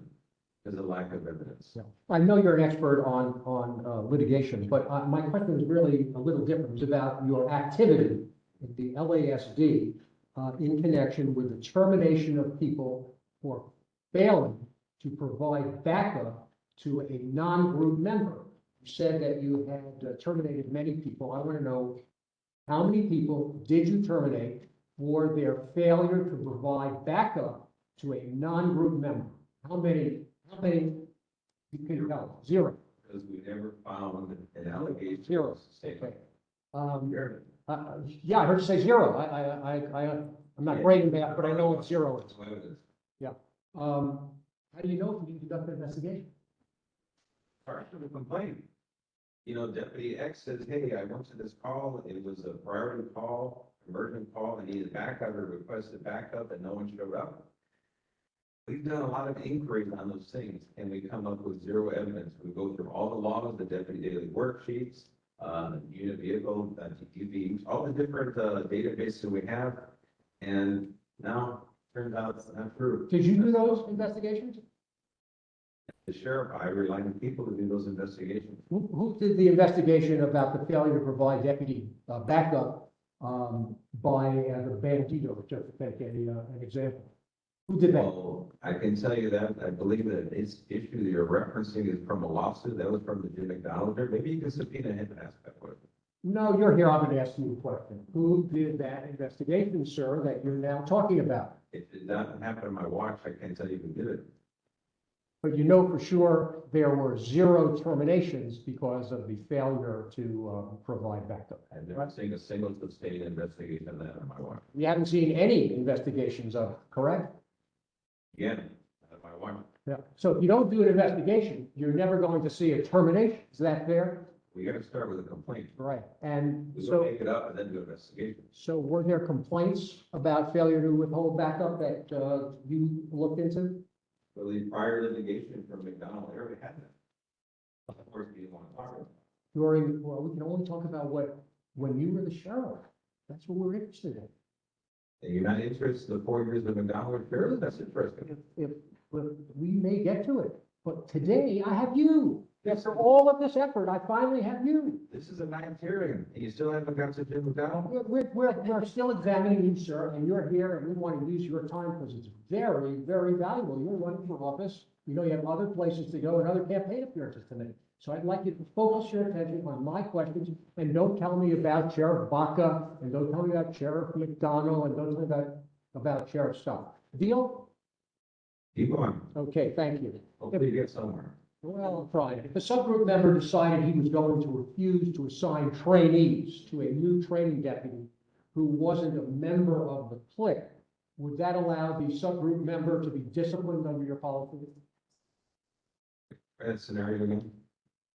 If a subgroup member was in charge of assigning trainees.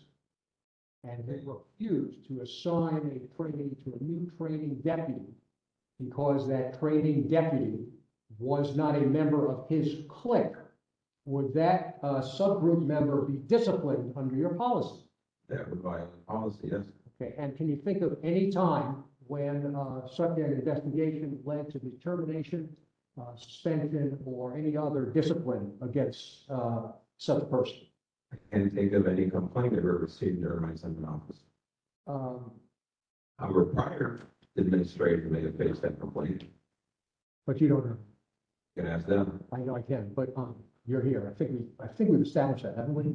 So your repetitive reference to other witnesses I could speak to is not helpful and just consumes time. So can you confine yourself to what you know? Well, you're the one asking the question, so I'm giving you answers of the ones that do exist. They just don't happen to be on my watch. Let's take That disappoints you. Let's take a look at the Penal Code Section 13670 together, Exhibit H. Now, you're very familiar with this policy, correct? Yes.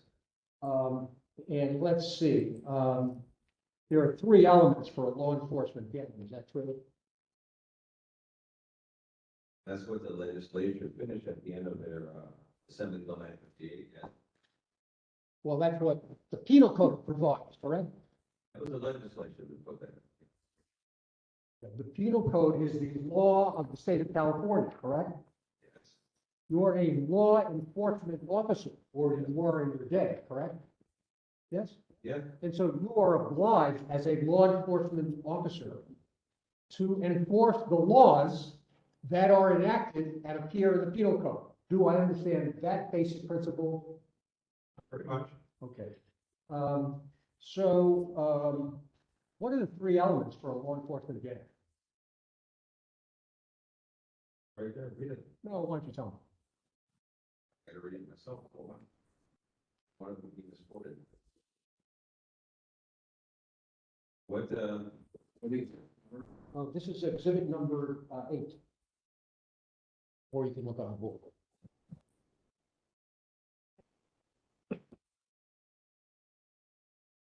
Right. Law enforcement gang means a group of peace officers within a law enforcement agency who may identify themselves by a name and may be associated with an identifying symbol. Stop there. If you had a deputy who had an executioner tattoo, would you regard that under the penal code as an identifying symbol? I think that's what an identifying symbol. For purposes of the penal code? And any tattoo is an identifying symbol. Who engage in a pattern of on-duty behavior that intentionally violates the law or fundamental principles of professional policing. See that? So an example would be a tattooed deputy who fails to provide backup when requested because the requester was not a member of his clique. That would be the second element of a law enforcement gang, correct? Your hypothetical is incorrect. Because this law came into effect January 1st of 2022, and the behavior you're talking about actually precedes that by years. So I mean, after the fact, go back in time and apply the law that we want to do. Well, let's take the example of the industry Indians. That occurred in February of 2022. So that occurred at the time that this 13670 was the law, right? Yes. Okay, and so that would be a group of people associated with a tattoo. Well, some of them had the tattoo, some didn't. So now what happens? Why don't we focus our attention on whether people who are not tattooed get a get out of jail free card and focus on the people who did have a tattoo. Can you do that? Do whatever you want. You're asking the question. Right. So 13670 applied to the industry Indians, correct? Apply to deputies. to the industry interviews. They are grouped with tattoos, at least some of them. You're just saying the necessary. One is pattern. This is make it happen. This will be litigated in the future. And if I look at the track record of balls and show that might be the very first act of misconduct. Never make a pattern out of this. Okay. Yeah, so we know because we clicked on the link that the Los Angeles Times provided, that actually what happened was these folks doubled down and they were intoxicated. They instigated disturbance by opening a car door in a public parking lot to confront the passenger. During an investigation, it said that they failed to cooperate with law enforcement. And in the case of another person, they lied. So that would be kind of a pattern, wouldn't you agree? You've got one incident. I mean, you can try to stretch it out, be as creative as you want. So let me make sure I understand what you mean by pattern. So if I were a deputy bearing a tattoo, and I decided to pull a gun because I was drunk and surly on teenagers at a bowling alley after I had been drinking, and then I failed to cooperate with the locals when they came to investigate, and then when asked about it, I lied about it. You don't think that's a pattern of bad behavior that violates fundamental principles of professional policing? The lying during the course of investigation is a terminable offense right there. That's a pattern, isn't it? You showed a gun, you didn't cooperate, and then you lied about it during the investigation. That's pretty much of a pattern. How many more things do you need for a pattern, sir? Really, how long of this incident from then lying to the Montclair Police Department? What happened in the course of the happening? So whether there's a pattern is determined by the time. If they ask a lot of questions right away and they lie, then they're insulated from this section of the penal code under your interpretation, right? I think the civil service will be able to flesh this out. So you have no opinion now. Well, there's a lot of information you don't have, the fact that you times any reference to file. I see. Well, we'll perhaps have another opportunity to share a laugh when I ask you about the 2021 constitutional opinions. If a group of male, Is there an appropriate time for a break? anytime is great to take a rest. You'd like a break? Let's take a 15-minute.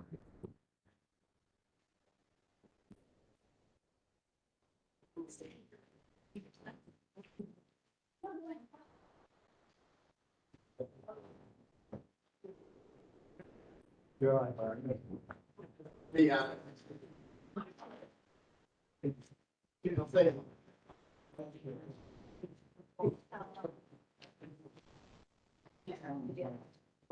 Thank you.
We're gonna go back on the record. I just wanted to remind everyone. We discussed a lot of difficult topics here, motion front by. But we're committed to having a professional, respectful process. Mr. Villanueva is here testifying. And so if you could please refrain from editorial comments or anything like that, because my concern is it breaks the concentration of both the witness and our special counsel asking witness questions. And that's what we're really here today to develop a record regarding the issues. So, Mr. Deixler, when we give it back to you. Actually, before you start, Mr. Deixler, I was having members of this audience that flipping off my wife and derogatory comments, right? These are unacceptable. I hope that it's not, I did not see that. I hope that it's not happening.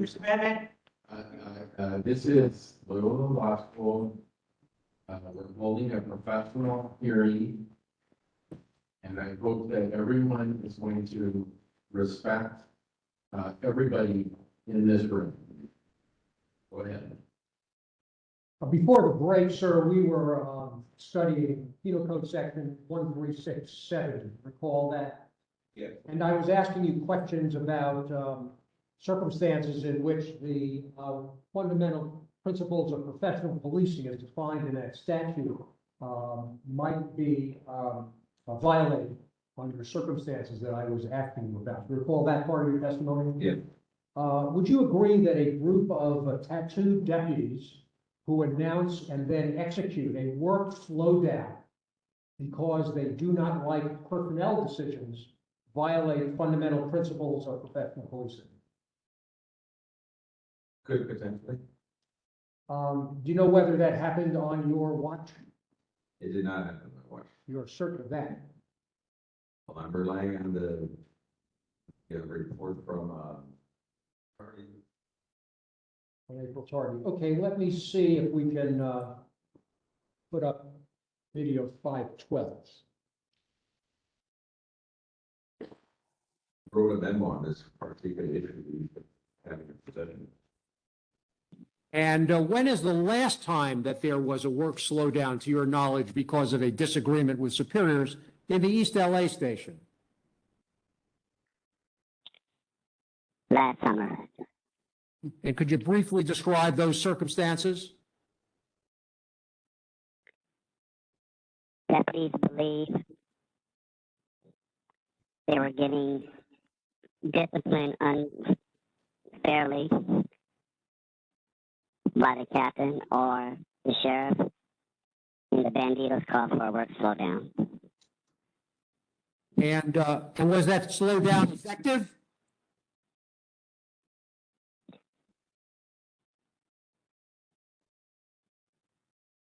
For the deputies, yes.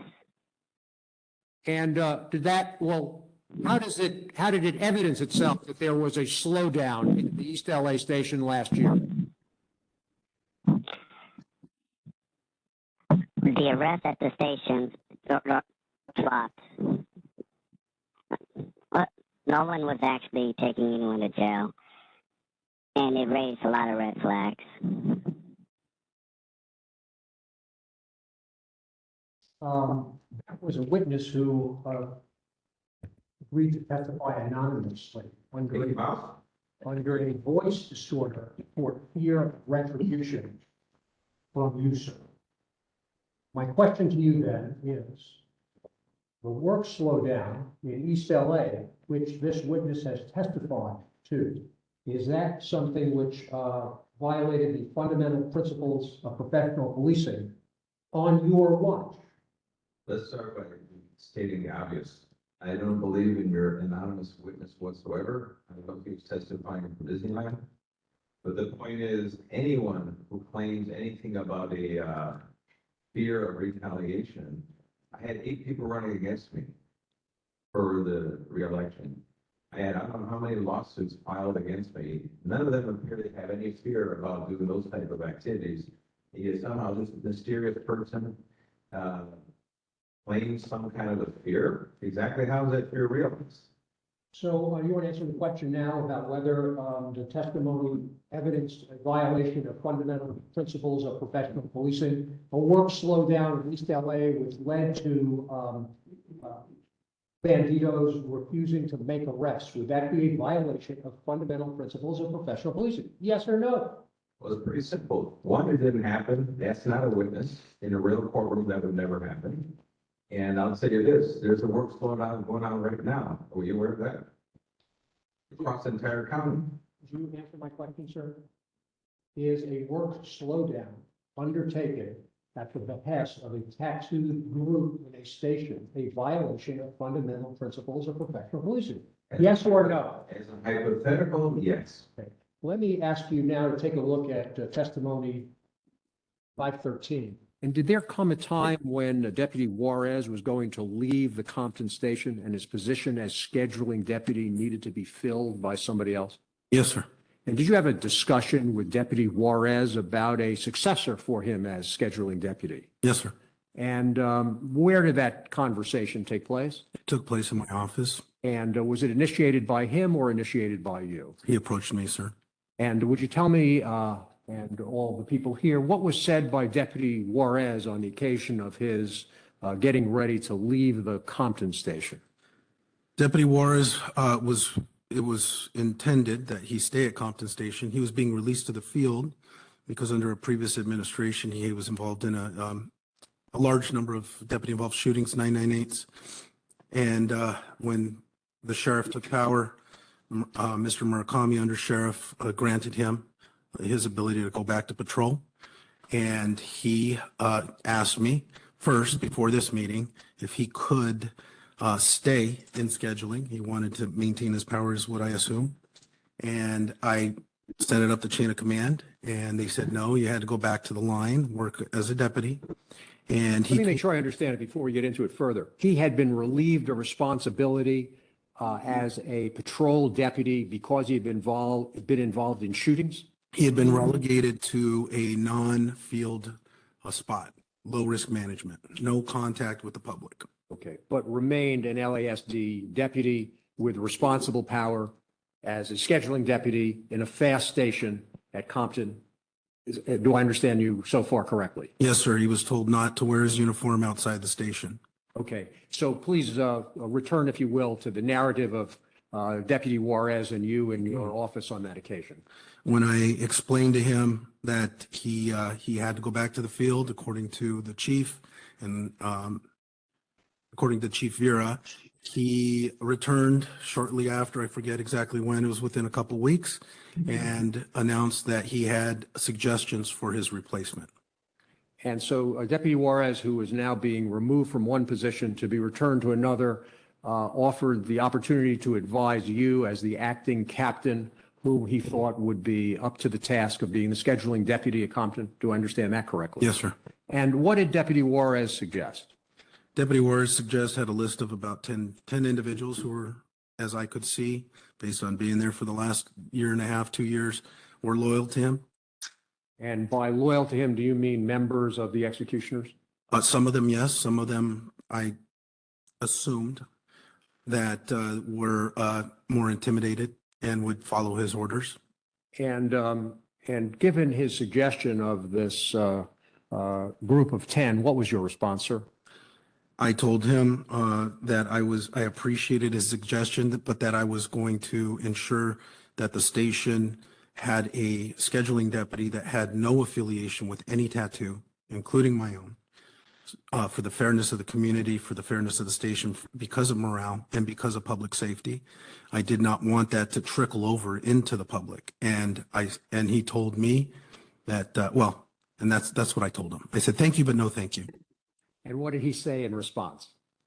He said that the guys on the line are telling me that if you do not obey this or follow this request, that we are going to initiate a work slowdown.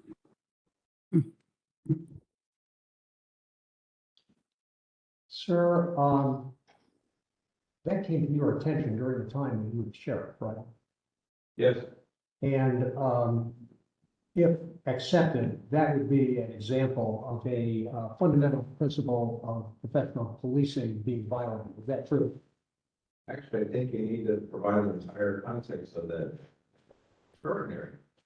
The interview you did, that is Larry Walden, who sued the department, lost an unanimous jury verdicts, and tried to make the same claims, and the jury did not buy it whatsoever. No, actually, sir, I don't want to get into litigation that involved an employment dispute about whether he was passed over for promotion. My focus is kind of narrow. My question to you is, assuming that there was this group of executioners who threatened, and in fact, we showed evidence, slowed down arrests in the Compton station, would that be a violation of the fundamental principles of professional policing? Well, you didn't show me any evidence whatsoever. We've shown it as a commission. It doesn't, you just assume that we had statistics that we put into it. You can assume.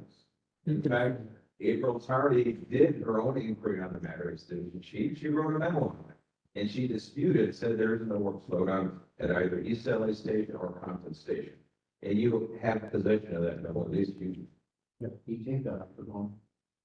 There's a lot of, we have a full house, Mr. Villanueva, but there's a bunch of people listening, on the web, and they can't always hear your answer.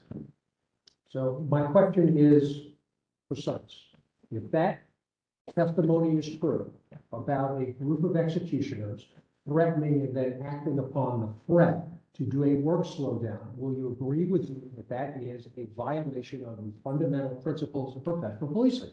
Yes or no? The testimony is not true, or hypothetically, I will agree with you. There's no problem with a hypothetical. You didn't look into this yourself, did you?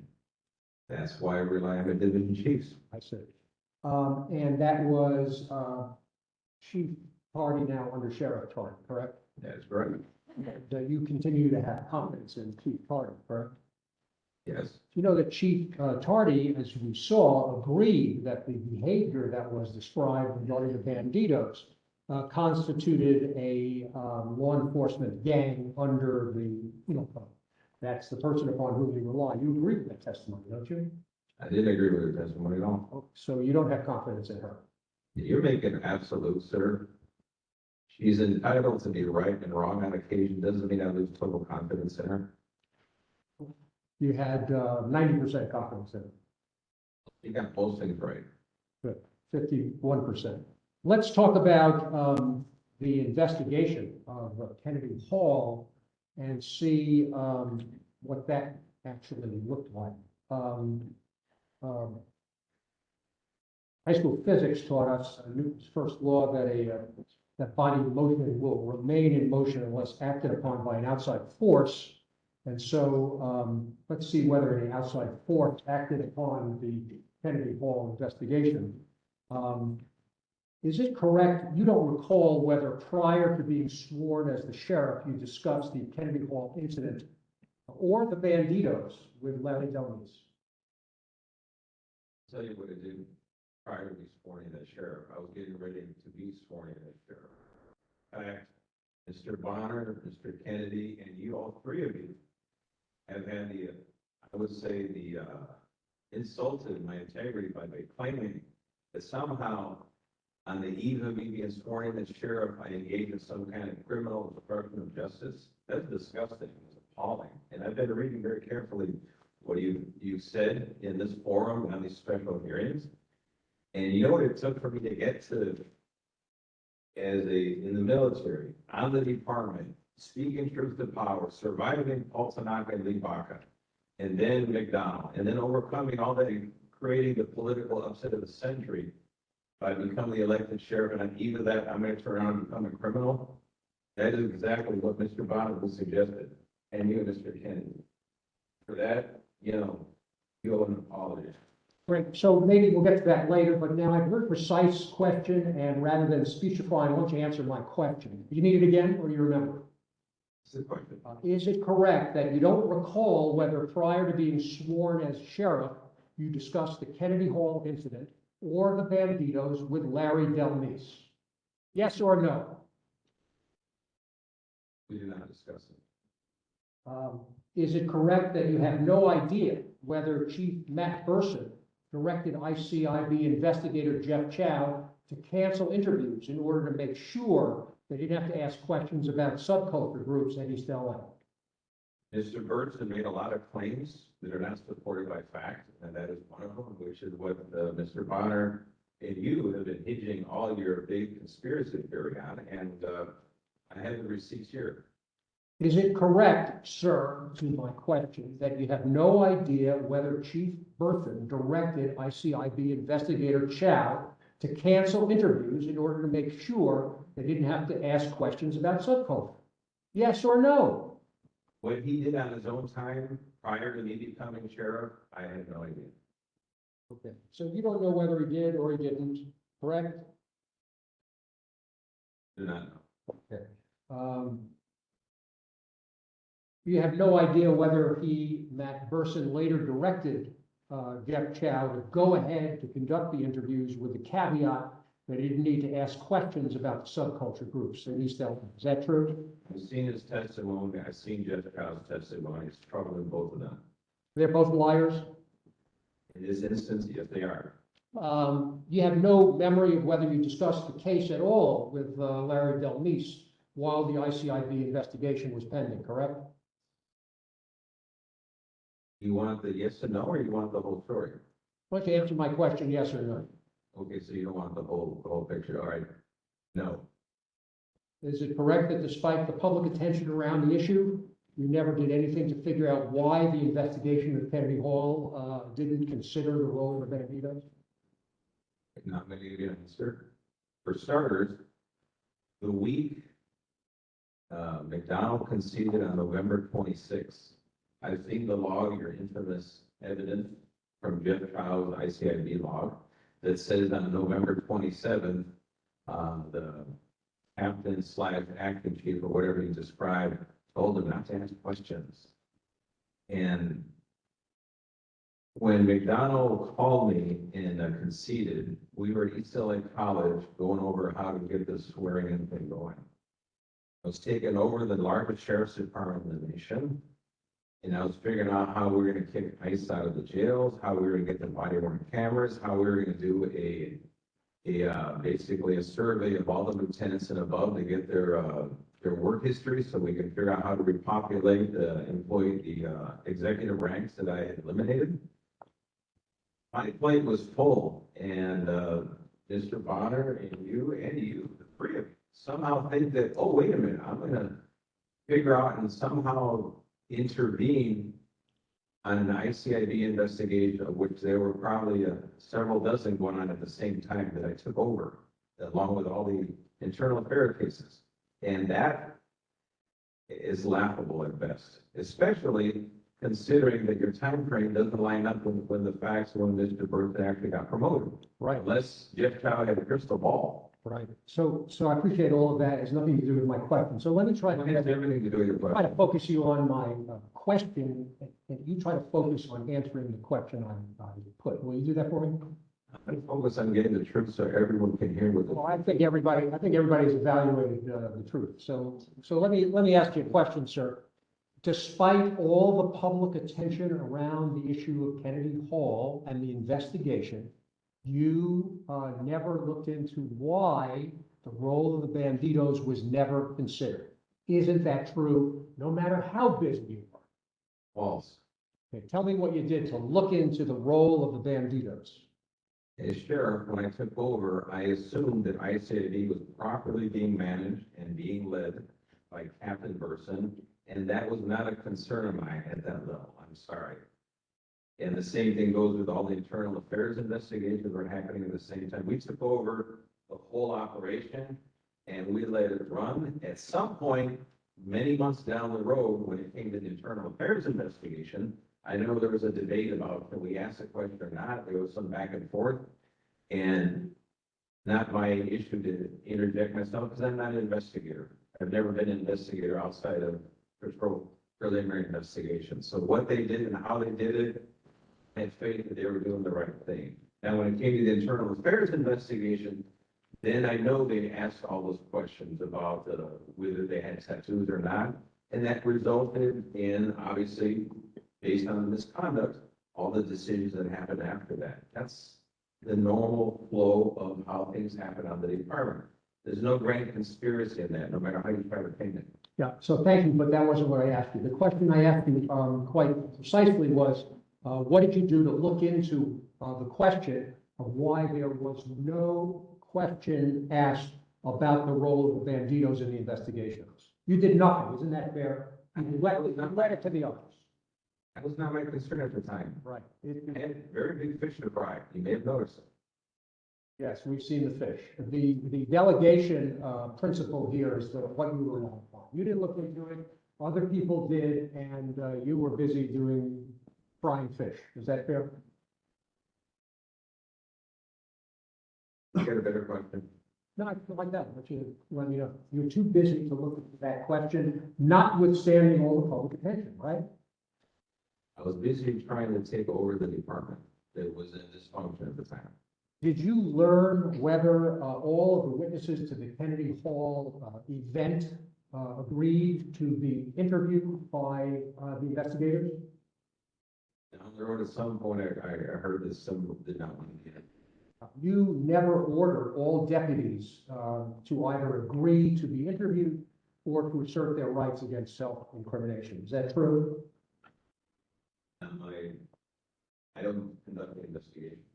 You never gave that order. Is that true? That is very true. And there was widespread refusal on the part of these deputies to answer questions. Isn't that also true? They had 70 people answer questions, so I would say widespread. Can you be more specific? Yeah, 90 people who refused to answer questions. Is that widespread in your view? Good number. And you knew about it, didn't you? When did you first learn about it? When you were still sheriff, right? Putting the whole package together and then just folding it.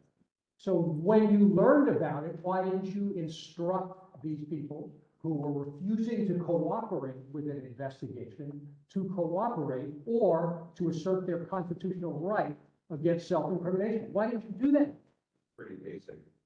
One is, and this is true of FBI, when it's a criminal investigation, you would get into compelled speech on criminal investigations. It doesn't end very well for many reasons, obvious reasons.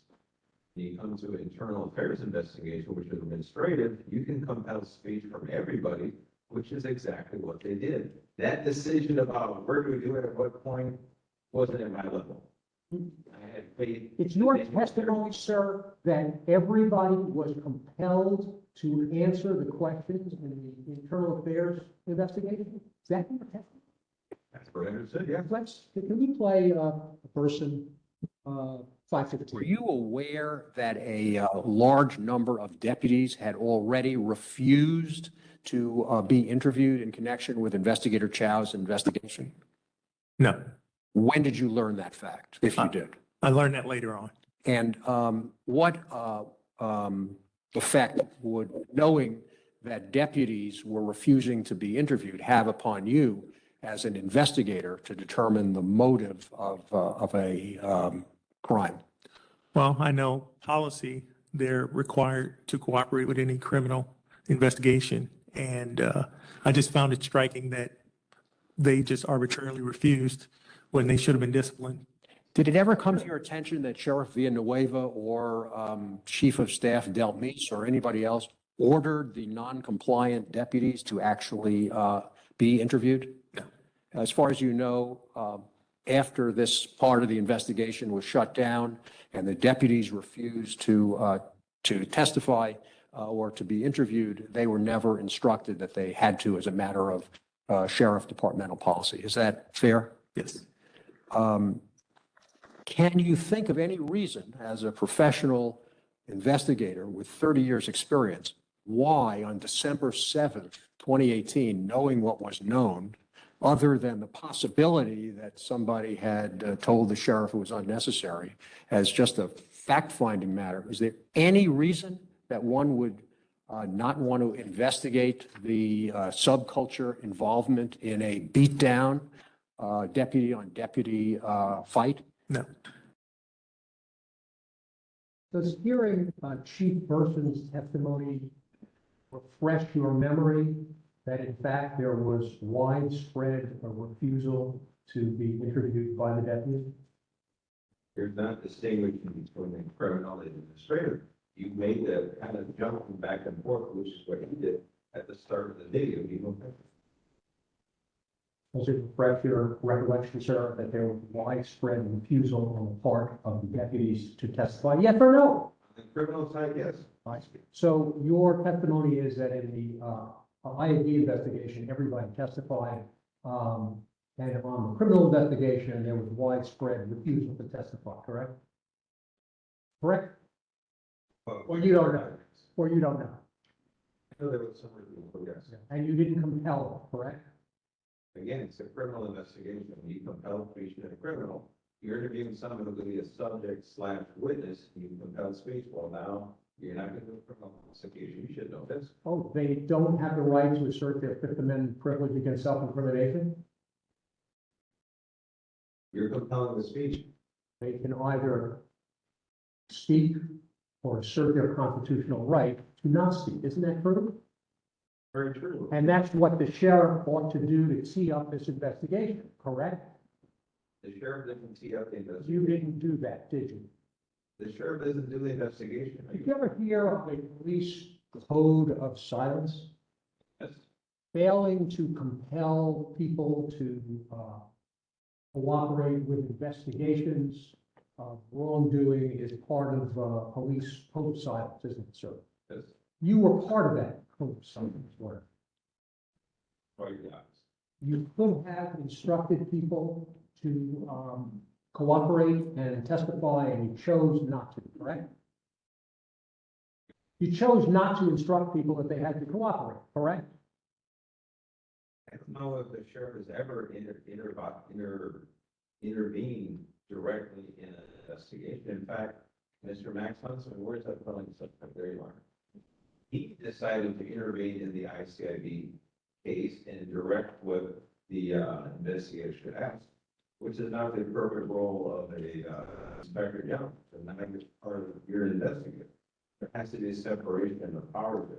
Yeah. So Inspector General Huntsman testified here about the lack of cooperation extended by you and the LASD in connection with his investigation, correct? All kinds of outrages. Did he say that, sir? You know that. The felony suspect, Huntsman? Yeah, I don't know how many times you're gonna play that game. How did that turn out? Was he charged with anything? Well, it's up to the attorney general. Is he still the Inspector General, sir? Well, if he was a deputy sheriff, he'd been really doing it a long time ago. And you're not the sheriff anymore, are you? Oh. Okay, so he's Inspector General, you're not the sheriff. Now let's go back to what matters here. Actually, chairman, I wouldn't volunteer. So you're pursuant to subpoena. Really, we're going to go to court for this. No, we were going to court to have you held in contempt for your disobedience of the subpoena, and in lieu of that, sir, you showed up here pursuant to that subpoena. So let's not get into a legal battle about that, sir. Oh, yes. You know exactly what the appellate court did. They told you the two-step process, which you failed to do. Why I'm here. I'll get to the microphone, please. Yes. Let me get back to your charges about Mr. Huntsman. Not only did you not cooperate, but you announced that you would open a criminal investigation with him. Is that right? We did not announce a criminal investigation.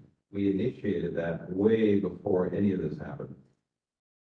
And you mentioned that to the media After the fact, yes. after the fact of what? We let the board supervisor know.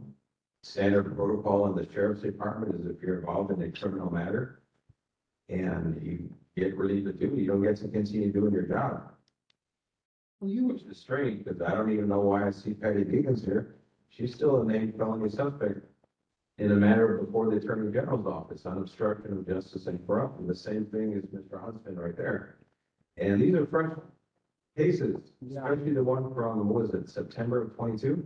Is that like carrying concealed weapons and selling the permits to do so? That would be a felony too, wouldn't it? Well, then that case is also being investigated. Yeah, by the Federal Bureau of Investigation, correct? Yes. And you're a subject of that investigation, aren't you, sir? No, I'm not. You sure?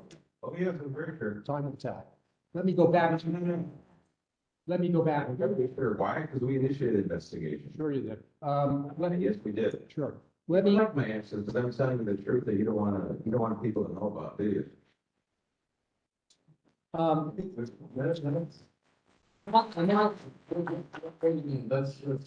We're trying to develop the evidence for everyone. We're not gonna be able to do that. can we agree that it is important for an investigation to determine the motive for the crime? Yes, it is important. And knowing the motive could help an investigator solve it, is that right? Typically, yes. And, you Depending know, what type of crime or something. well, how about, I don't know, a beatdown by a deputy sheriff on other deputy sheriffs? Would that be important to know whether it was an act in furtherance of a display of power by a subgroup or whether it was just a drunken brawl? Would that be important to know? It'd be important to know, and also it'd be important to ask the victims, the alleged victims, hey, why did this happen, who did it, and how? Right. And based on what they say, is you take your investigation from there. In other words, you don't leave the witness, and I think they already would know very much about that, considering Amara's history. I don't think we have any questions about the McMartin case here. I'm more focused on the beatdown at Kennedy Hall and failure by you to force people to talk about it, and we'll see maybe to interfere with the description of the motive. Let's put it this way, there's no failure on my part to do absolutely anything. Right. We did our job, the district attorney did their job, and if they saw there was any shortcoming, they had no problem coming back and say, hey, you know what, we're concerned about this. But you know what? They weren't investigating a bank robbery. They were investigating a brawl where all the parties, all of them, were drunk at 4 a.m. Not exactly a grand conspiracy to take over the universe. You had no idea because you wouldn't allow an investigation into the motive. Let me ask you to take a look at Chief. Those are the best ones that to supply that motive and say, hey, they did this to me because X, Y, and Z.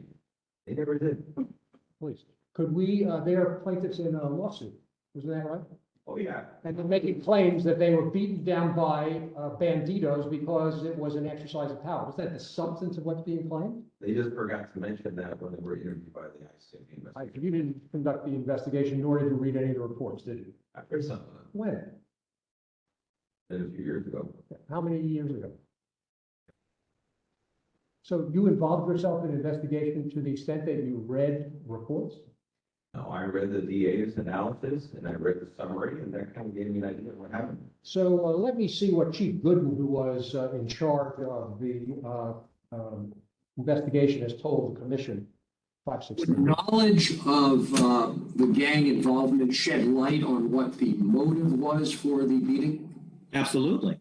Is determining a motive for a potential criminal case important in law enforcement? Absolutely. Absolutely. And why is that? Why is determining the motive important? Motive gives you the roadmap. Motive gives you the roadmap to not only continue the investigation on a path that's going to bring some resolve, but motive also gives you history. It gives you a deeper and a better perspective as to why this particular crime happened. Without motive, you really can't investigate anything appropriately or thoroughly. It's impossible. Is preventing the investigation of a motive of a crime consistent with fundamental principles of professional policing? Absolutely not. So Chief Gooden was in charge until you replaced him, and Matt Burson was the person who was day-to-day supervising the investigation. Is that true? Yes. And Matt Burson has come here and explained the importance as well of understanding the motive. Did you know that? Oh, no. Did you follow the hearings in real time? No. You had a lieutenant, as I recall, Sean O'Donnell, who was supposed to monitor the proceedings. Did he report to you in real time about what had been testified to? At the end of the day. Did you ever watch any of the videos? I've seen some of the videos. But not all of them? Not everyone. I see. I was just alarmed by how many were, people suing the department, or I had terminated. That was their, overwhelming presence and all your witness list was kind of, appalling. Paul, you followed the media coverage of the hearings? A little bit, yeah. You read regularly the reporting of Elaine Takirian, right? Okay. And Cerise Castle on her blog? Yes? And Frank Stoltz on his blog and on KPCC? Yes? I'm with them, it's not Yeah. a problem. Kate Cagle on Spectrum One? Yes? Yeah. John Haskell on ABC News? So all of the stuff that we've been talking about was stuff that you knew about because it was all over the media, correct? Yes, okay. Yeah, and of course, you read the New Yorker article by Dave Goody. Oh, yeah. Very good. Yeah, that was all lies. Why don't we play Chief Burson's testimony? Was Jefferson Chow the lead investigator at the Kennedy Hall meeting? Yes, And did you regard him as a competent investigator? yes, Prior to the sheriff's election of 2018, did you believe the Kennedy Hall incident was properly viewed as a criminal investigation? yes. Let me ask you a bit, drawing on that long experience, when you were at Homicide and ICIB, was one of the things that was routinely sought to be determined by investigators the motive for alleged wrongdoing? Absolutely, yes. And why is discovering the motive for a crime important for a criminal investigator?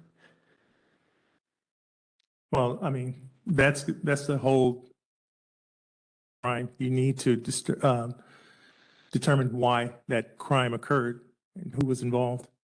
Is the discovery of the motive for a crime consistent with professional police practices? Yes.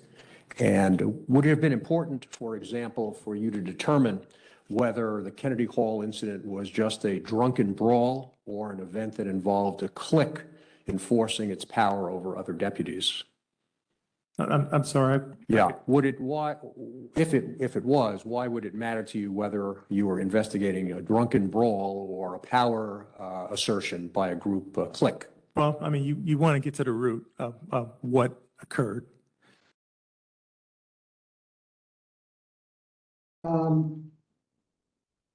As of the date you left office, were deputy cliques or subgroups operating in the LASD? Subgroups exist, yeah. And what subgroups did you know about were existing in the LASD on the date you left office? When you use the term operating, your deputies working. What they do in their off time, the socializers are not operating in their employment. I think they're really, I think you need to lean toward the microphone, sir.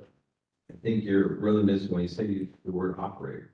Okay, I won't quibble with you. So let's talk about the names of the subgroups or cliques that were existing at the time on the date that you left the office of sheriff in response to the election. Mr. Director, I'm just wondering, about the flow here, but I do want something pretty clear on the record.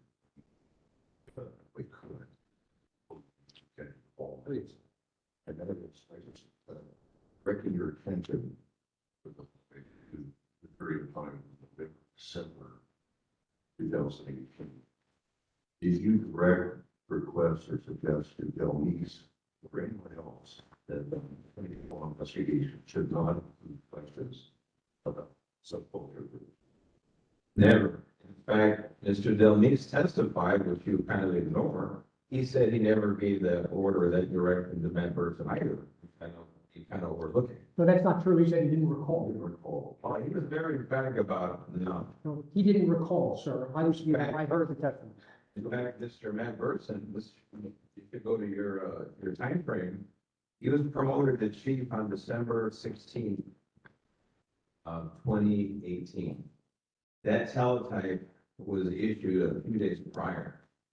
So unless, again, Mr. Jeff Chow and Burson had a crystal ball, he was a captain assigned to ICIB, and it took weeks before we figured out who was going to be a division chief and where we were going to put him. So this log from just a child that you love to parade everywhere was altered after the fact. Right, yeah. So that couldn't fall. I should Sure. understand. So it wasn't you. It would be if somebody else gave the direction to Sergeant Shell, that he wasn't to ask questions of relating to subcultures within the East Chile Station in conjunction with the Kennedy Hall investigation.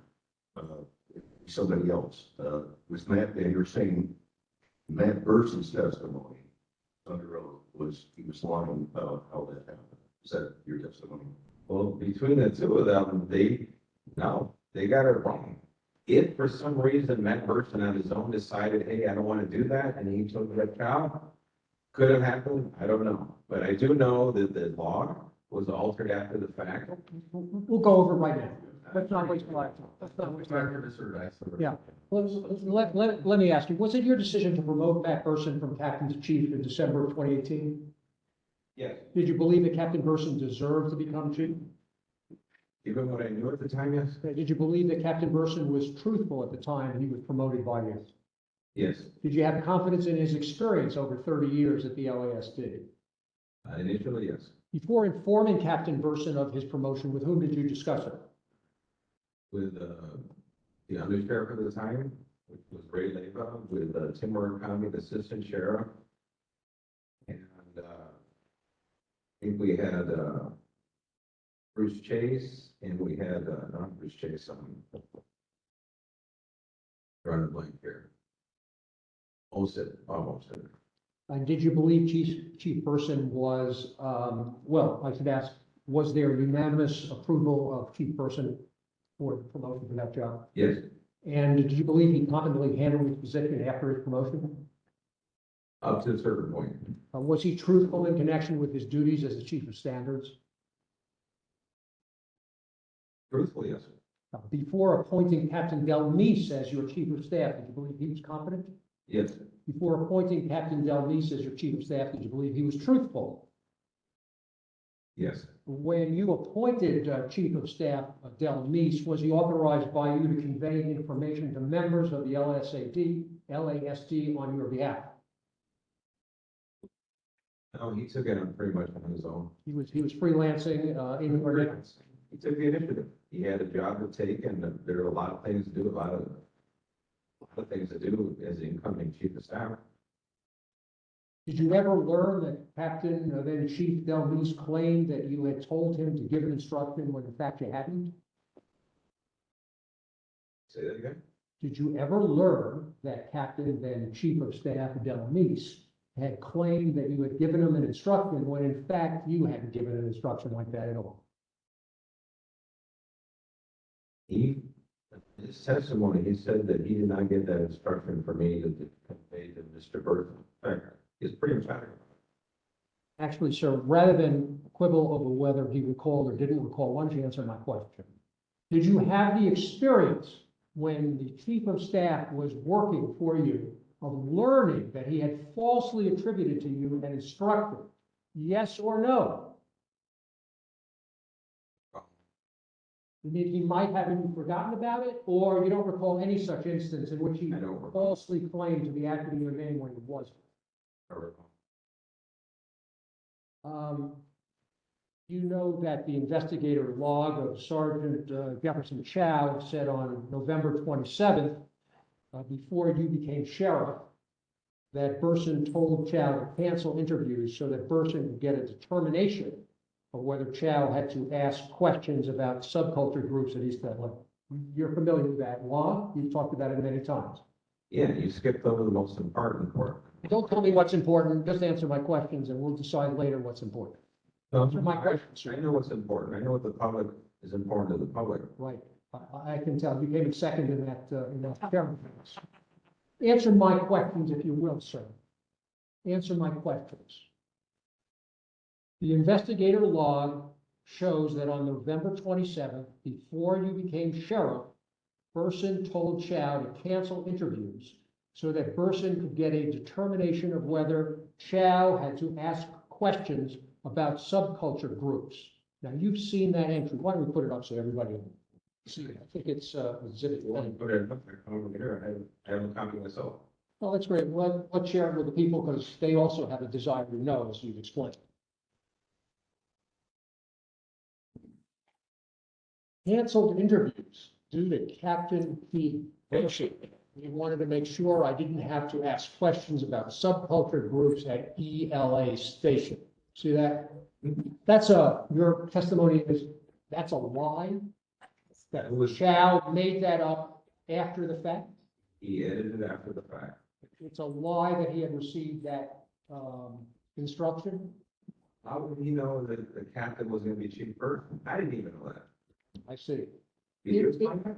Is it a lie that he was told by Chief Burson made that he had to check to see if he could ask questions about subculture groups that he's talking about?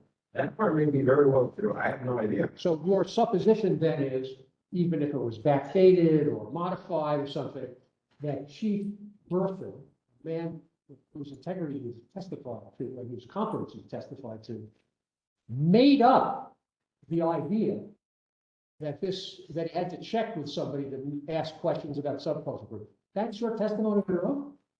It was obviously edited after the fact. Again, is he a fortune teller? You need the question back? What's the answer to my question? I understand you've told us 5 times that it was, you know, edited, it's phony, it didn't happen. My question is directed to the reason that Captain Burson would say he had to ask questions about subcultures before it could go forward. What's the reason for that? Or is that just a lie? Whatever his reason was, if he said that, I do not know what the person told Chow. Who is he going to check with if not the chief of staff or the sheriff? This is your smoking gun, so why does your smoking gun have information that's been edited? You explain that. Well, I hear your testimony. Investigator Chow has testified as the author of that document. Who's also wife is suing the department. Do you have anybody who's not suing the department as a witness? I can't comment about All how, this. I can't comment on how people feel that it's wrong for the administration. That's beyond me.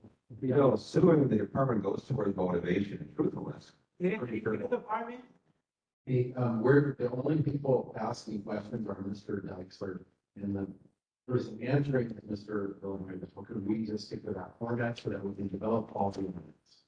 You were familiar with the fact that Chief Burson testified that he had received instruction from Del Meese, which specifically said it had come from you. You know that, don't you? Oh, yes, I heard that.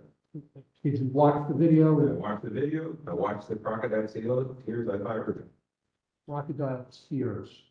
Could we play 521? Who was Captain Larry Del Meese at the time of this call in November of 2018? Captain Del Meese was a captain of the Court Services Division, but he was also on, from what I understood, incoming Sheriff Villanueva's transition team. Was he as a captain in the paramilitary structure of the LA Sheriff's Department superior to you? No, he was equal. Was he in a position to, being in court services, in a position to give you direction on his own, given your work in ICIB? No. As best you can recall, what did Captain Del Meese say to you on the 27th of November?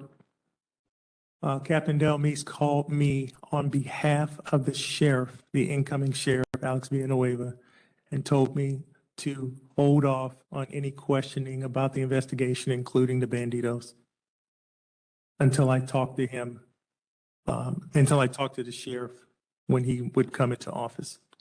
As of November 27th, 2018, was Alex Villanueva the sheriff of Los Angeles County? No. As of November 27th, 2018, who was the sheriff of Los Angeles County? Jim McDonald.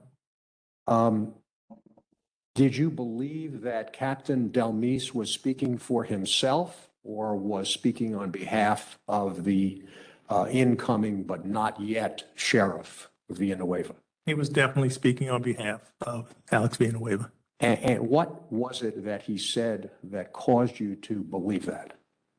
He said specifically that, hey, I talked to the sheriff, and the sheriff, or Alex Villanueva, wants you to hold off on any questioning until you talk to me, until I talk to the sheriff when he comes in the office.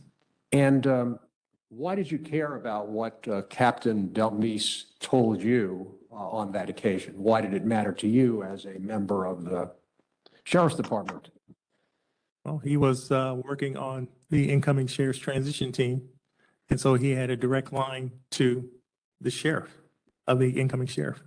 So that entry of November 27th, and I'll get to the captain chief point shortly, but that entry of November 27th, 2018, does that accurately reflect the instruction that you gave to Investigator Chow on that occasion?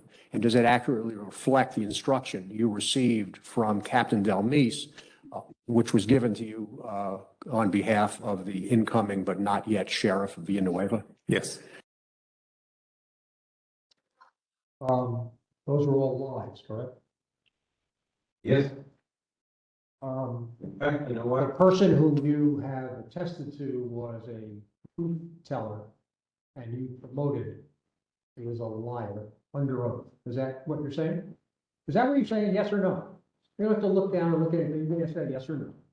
I'm going to tell you, Yes or no? yes, he is a liar, Okay. and I'll tell you why he's a liar. Of course, you want to hear, right? You do realize that Chief Gooden, I terminated him. Career. Yes, we've already established that in the evidence multiple And times. it doesn't sound like he's going to be a very, a supportive person when it comes to testifying. And Mr. Matt Burson, after all of his long, lengthy thing where he was crying about, oh, he was felt disillusioned, horrible leader that I was and all that, he wanted to come back to the department because he heard there was a vacancy in the patrol division. And I had a whole text exchange with Timber County, full evidence, and you have it in your little books there. So when he wants to come back and he's rejected from coming back, yeah, that goes towards motive, as goes towards truthfulness. This is something the normal competent jury would understand and appreciate and weigh. But of course, we don't have it. Well, I have confidence in the competence of the commission, even if you don't. You're aware that Sergeant Jefferson Chow testified at this commission, Yes, and he explained the instructions that he gave, you're 3 for 3 on lawsuit, but keep going. and he explained that he memorialized those instructions on the law. Yes, I heard that. And let me show you his testimony before this body, 522. In the course of your investigation, did you conclude that it was appropriate to determine whether there was a role of a deputy subgroup in connection with the Kennedy Hall incident? Yes, sir, it was. And is a deputy subgroup also sometimes referred to as a deputy clique? It could be, sir. Yeah. It's up to interpretation for each person. Yeah, why did you believe investigating the involvement of deputies? Excuse me, I missed that answer. Would you repeat your answer? It's up to The person's interpretation. a personal interpretation, but whose interpretation? It's, for me, it's a clique or just a group of people, sir, group of deputies. All right, but you have heard the term deputy cliques, right? Yes, sir, I have. And you've heard the term deputy cliques applied to, among others, I assume, the bandidos? Yes, sir. And you've heard that term applied to the executioners? Yes, sir. You've heard that term applied to, I don't know, you've been there 26 years, the cavemen? I've heard of that, yes, sir. Yeah, and you've heard that term applied to the Grim Reapers? Yes, sir. All right, so when we use deputy cliques, you'll understand this to mean exclusionary subgroups within the sheriff's department that have existed on and off over the years, over the decades. Yes, sir. Thank you, Mr. Vice. With that background, why do you believe investigating the involvement of the deputy clique was appropriate? Sir, to find out the motive. And why is that important in the investigation of potential criminal behavior? To give a full understanding of why the incident occurred. Would you take a look at Exhibit 4, page number 4, the entry for November 9th, 2018 at 15:30.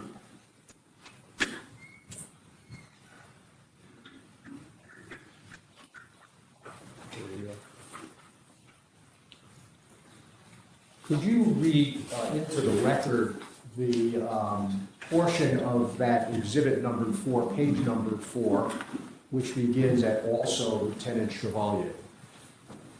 I'm sorry, sir, I'm looking for it. It's 3 items from the bottom. Okay. Read it, sir? Yes, starting Okay. also. Also, Lieutenant Chevalier advised me OIG wanted additional questions about the subculture groups at East LA. Captain Burson confirmed additional questions needed to be asked. And did you make that entry? Yes, sir, I did. And was that entry truthful at the time you made it? It is Do you have still any- truthful, sir. Still truthful, that's what I'm going to ask you. There's no reason to believe that in any way it's false, it's been changed, it's amended. No, sir. Okay. Did you, in fact, receive the instructions that were recorded? Yes. Would you look at Exhibit 4, page number 5, the entry for November 27th, 2018 at 1300 hours? Can we read out, sir? Yes, if you would read that into the record. Canceled interviews due to Captain Chief, due to Captain/Chief Burson. He wanted to make sure I did not have to ask questions about subculture groups at East Lake Station. Worked on another case due to the statute date is coming up. Okay, and was that an entry that you made? Yes, sir, it is. And was that entry truthful at the time you made it? Yes, sir. Did you receive the instructions that are recited in that portion of exhibit number 4? Yes, sir. Is there any reason to think that any portion of that instruction that is memorialized there is untrue? No, sir.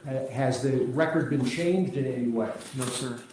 Would you take a look, please, at page 5 of exhibit 4, the entry for December 7th, 2018 at 9 a.m. And would you read that into the record? Received the go-ahead to start interviewing witnesses for the case. Also, the chief person informed me that I do not need to ask questions about the subculture group at East Lake Station.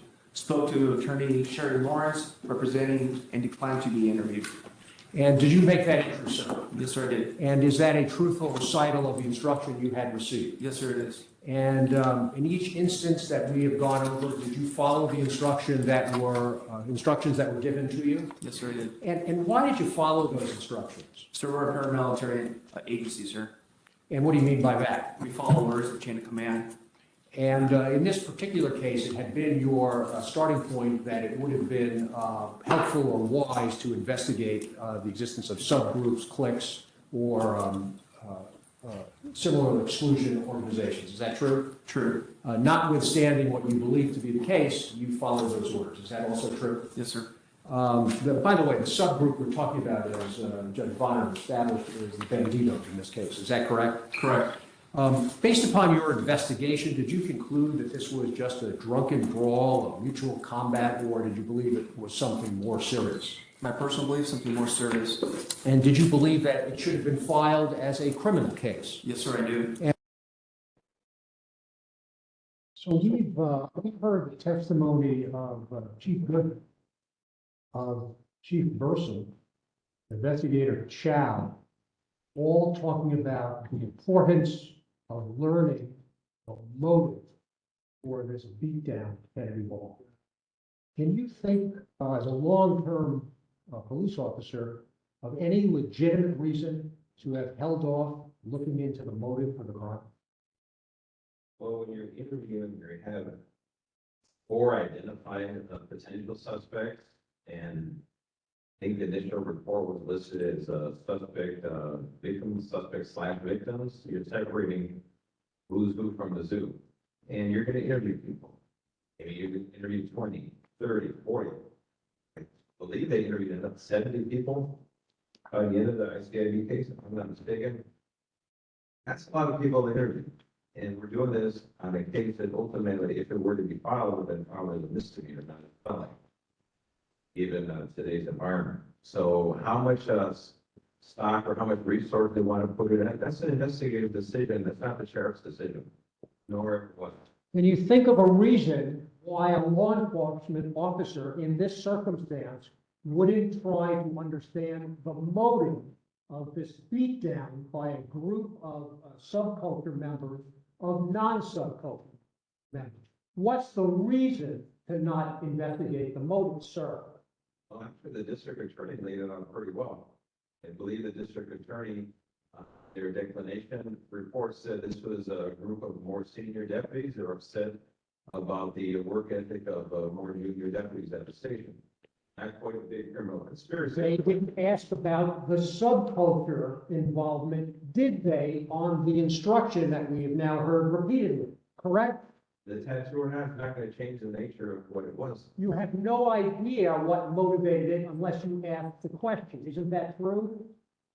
Question that's up to investigators to resolve. And they were told to not ask questions that went directly to the motive, that is, the subgroup culture question. Isn't that right, sir? You know what, you're going to keep beating around the bush on this. The bottom line is, you know very well that that was between Matt Burson and Jeff Chow, who both have a motive to basically paint me in the worst light possible, and we've already established that. And the record here is very clear that the log was altered after the fact. So trying to interject that somehow he was a chief before I even knew he was a chief, it shows that the law was altered after the fact. So I can't testify to what went on between them and what Matt Burson told Chow and the investigators. That was ICID handle. And in my position as a brand new sheriff, literally not even walking in the door yet, you're describing this grand conspiracy here. It doesn't pass a smell test. Now, it does actually, doesn't pass a smell test where you won't acknowledge that the investigation into the motive related directly to whether this was a subculture group acting to discipline junior deputies who weren't members of the subculture. Isn't that key to learning the motive? So Burson was wrong, and Gooden was wrong, and Chow was wrong, and they were all lying, and you are telling the truth. Is that what you're saying to us? Some of the facts that I know. You think? In fact, Mr. Huntsman right over there, with son or one in that same law, he presents himself as directing what the ICIB is going to ask.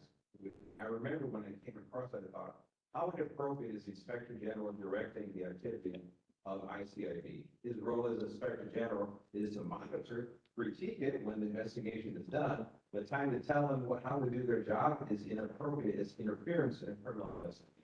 You instructed Delmise to tell Burson, to tell Chow, to not look into the involvement of the banditos in East LA, your home station. Isn't that true? False. Let me ask you. Actively false. In fact, you know what? You keep beating around the bush trying to repeat it again and again. It's not going to make it work. You keep asking the same question 10 different times. But bottom line is, I was taking over the job as sheriff, and somehow you think my first day on the job, I'm going to commit an act of obstruction of justice. Is that your position?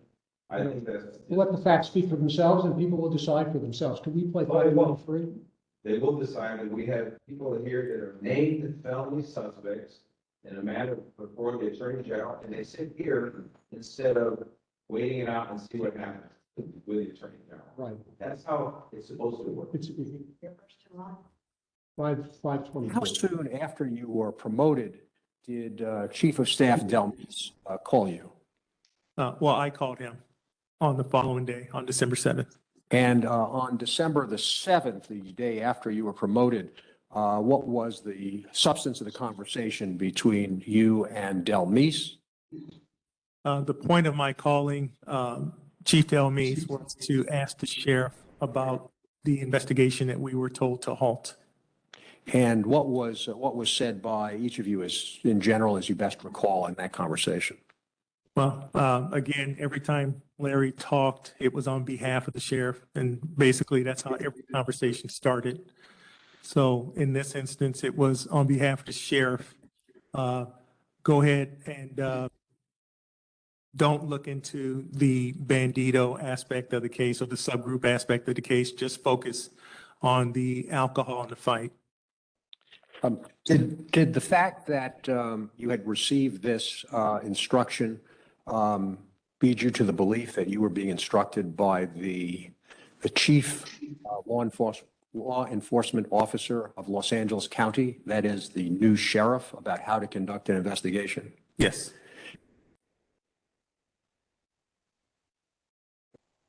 Can you think of any reason why Chief Burson on his own would have given that instruction? That's memorialized on this document. Can you think of any reason? Right here. Acting assignments and transfers, December 16th. We didn't know that he was gonna be promoted to chief about at the earliest December 14th. Yet he's here saying under oath on December 7th as chief, he did X, Y, and Z. Can you think of any reason why he would have given that instruction, sir, on his own? I have no idea. No idea, do you? No. He's lying about it, and Chow's lying about it, and Gooden is lying about it. That's the summary of your testimony on that point, isn't it?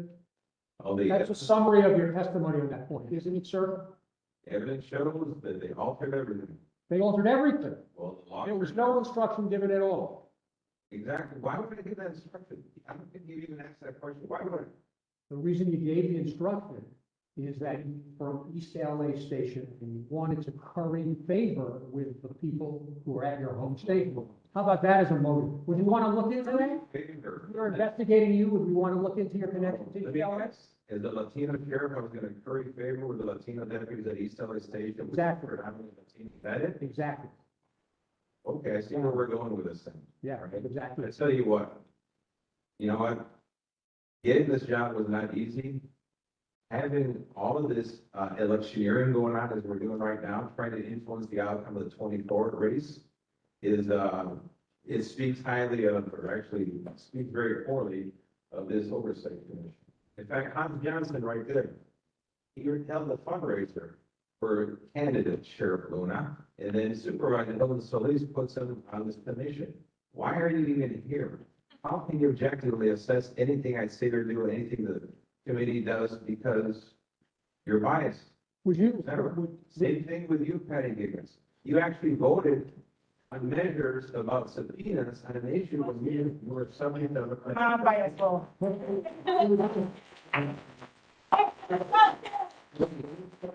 Trying to challenge or question my integrity. Yes, yes. Sorry. Yeah, we're challenging it. Let me make it clear, we're challenging and questioning your integrity, sir. And we're challenging and questioning the fact that this investigation was shut down, and I'm looking for an explanation for why all of these people on their own would have shut it down. You ever hear of the logic principle called Occam's razor? We didn't do well in physics here, but now let's move into logic. Occam's razor, sir, says that between two theories or explanations, choose the simpler one. The simpler theory is that you told Delmeese, for whatever reason, to shut down, interfere, or halt the investigation of the banditos for whatever reason. Delmeese, in turn, told that to Burson, who in the paramilitary structure followed what he believed to be the instruction from the soon-to-be and actual sheriff by December the 9th. And Chow did as he was instructed. That's the simpler explanation, rather than three people randomly getting together to manufacture documents and come to testify in public under oath and lie. Would you agree that at least my explanation is the simpler of the two? Your explanation is nowhere close to anything simple. Simple explanation is that we have a corrupt board of supervisors with a convicted felon named Mark Ridley Thomas. Yes, have we forgot about that? We have another supervisor, retired supervisor, former supervisor, who is a named felony suspect in the same case as Patty Giggans. And that's 40% of the board of supervisors. You know, we go through all of the motions of the board with all the false statements included in them. And bring your motion about calling for my resignation, Mr. Bonner, where are you? And, you know what? It's not holding up to the test of time. Yeah, well, somebody else will decide whether it holds up to the test of time and whether people were right to turn you out by a 30-point margin, but that's not what we want to talk about here today. Let's move on to a careful look at your policy, exhibit number 11. And this is your policy that you regard as a legendary, unprecedented example of dealing with the question of cliques and subgroups. And you're sure of them?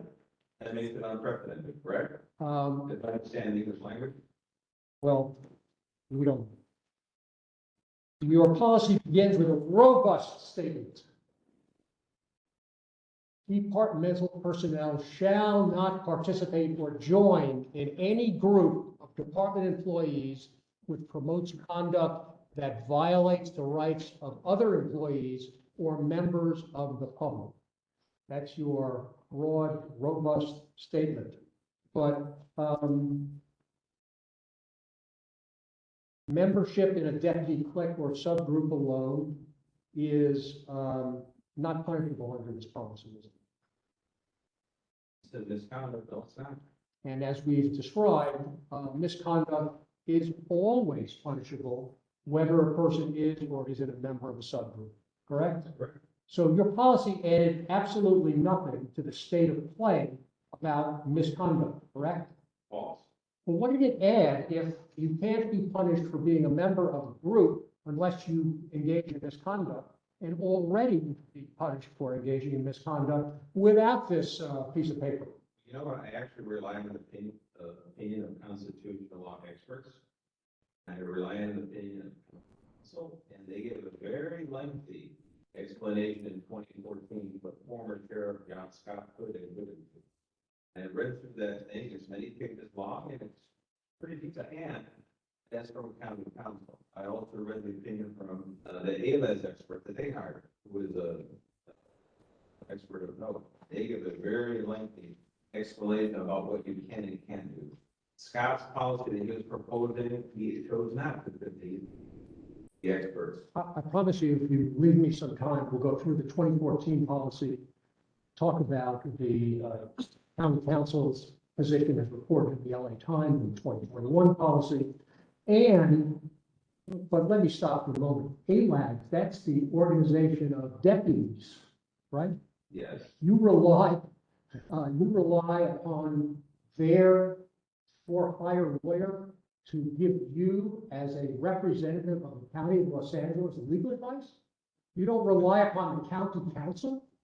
Well, when the county council is actually providing advice on how to get rid of me from office, they tend to be pretty hostile on those things. So you went to the sheriff deputies who would be regulated by whatever policy you advanced and asked their lawyer to give you an opinion that would be binding on the county and the sheriff? Is that what you did? Well, 2014 opinion from county council mirrored the 2021 position from ALES. Or somehow there's a big shift in constitutional law between 2014 and 2021. Is that what you're saying? So let's see what you know about the Constitution. I didn't want to go there, but okay. Tell me what the facts are in Garcia, which is as follows. I'm not a lawyer. I can read it and I can interpret it in terms of how we can affect policy. I rely on a constitutional policing advisor that helps us interpret that, and we come to an understanding. I do know this, that you cannot regulate the contents of free speech as an employer when it is not visible to the public. And so that is a fact. That is not at all what the proposed policy of this commission has suggested, is it? Well, this policy, you want to eradicate subgroups and basically fire people because they have a tattoo. That's entirely different from regulating the content of a tattoo. And you know that because you looked at the 2014 opinion. Yes, sir. You know what? Let's do that. And I actually know that the current sheriff has now withheld promotions because people had a tattoo from a quarter century ago. That'll be a future lawsuit for someone, I'm pretty sure. We'll see how that goes. Unfortunately, the taxpayers, everybody in the room, is going to pay. I'm sure.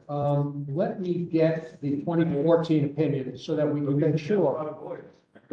The sheriff. Listen to my questions and don't just keep rambling on, please. We have a very limited amount of time here. Sundown is about 5:50. Would you put up number 12, and you can look at number 12 in your book, please. And start at the very end, because I want to make sure everybody knows what the question was that was asked in 2014 of the county council. And you have it? It's the last 2 pages or so of this document. Bearing the signature of John L. Scott, September 4th, 2014. You have it? Sir, would you read into the record under the words, "Dear Mr. Weiss," what was being requested by Sheriff Scott at the time? September 4th, 2014, or if you can read the jumbotron over here. See the highlighted in yellow? Did you read that into the record? Request for formal opinion regarding proposed tattoo policy. Now, why don't we turn the page? Have you found the page in your document? Let's look at the next page, because I want to make sure we're talking about the same thing. And there is a discussion specifically of what Sheriff Scott was contemplating. Tattoos and branding. You see that? Still can't find it? See the legal opinion. Oh, you posted to make it easier for you. Have you found the blue poster? We'll start there.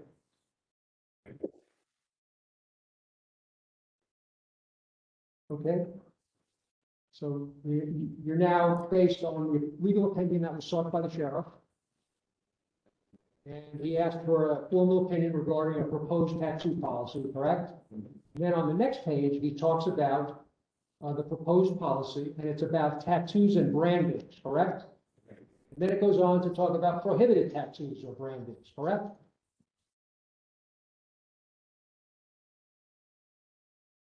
Can you see the, can you see the headings? I'm looking for the prohibited part. You see where it says tattoos? I got it. Okay, with you. The next part is prohibited tattoos or branding, correct? Then turn the page. It relates next to pre-employment and the covering of visible tattoos or brandings, correct?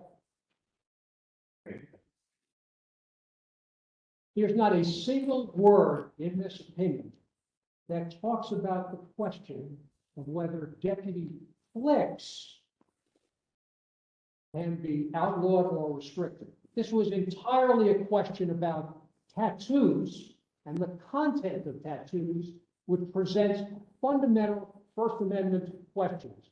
Isn't that true, sir? Your point? My point is that this has nothing to do with the proposed policy of the commission. This is not an opinion regarding outlawing flicks, deputy gangs, and the like.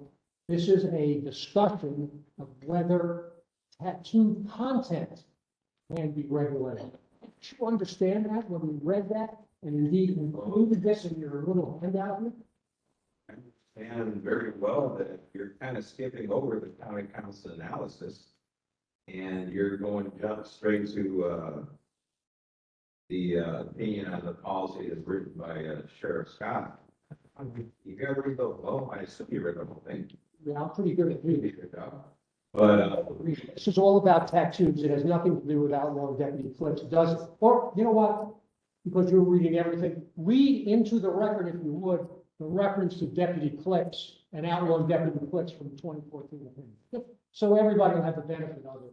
Just read the words or the paragraph that addresses deputy flicks and asks whether they can be outlawed or not.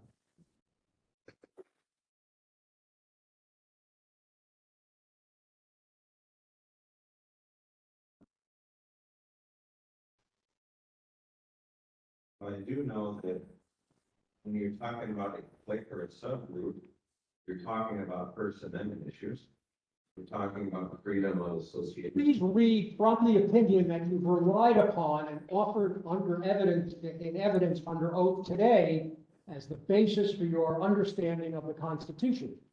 Light of competing interests set forth above, courts employ the following sequential bias that inquiry to determine whether the public employee claims his First Amendment rights have been violated. And they're talking about tattoos, not clicks, aren't they, sir? Read the word clicks as it appears in that exhibit. Where's the word clicks? That's kind of the juvenile approach right now. I don't know what I'm doing, but why don't you just do it for everybody? Find the word clicks.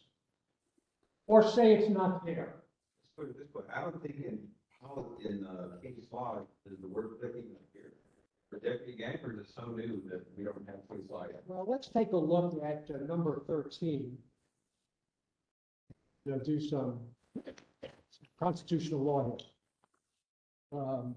13. LA County Sheriff has legal power to ban gang-like groups of deputies, county lawyers say. It's the other kinds of, wow, imagine that.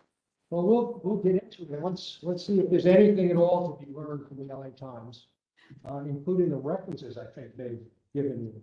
So, would you read into the record the first highlighted paragraph under the name of your favorite reporter, Aileen Tech?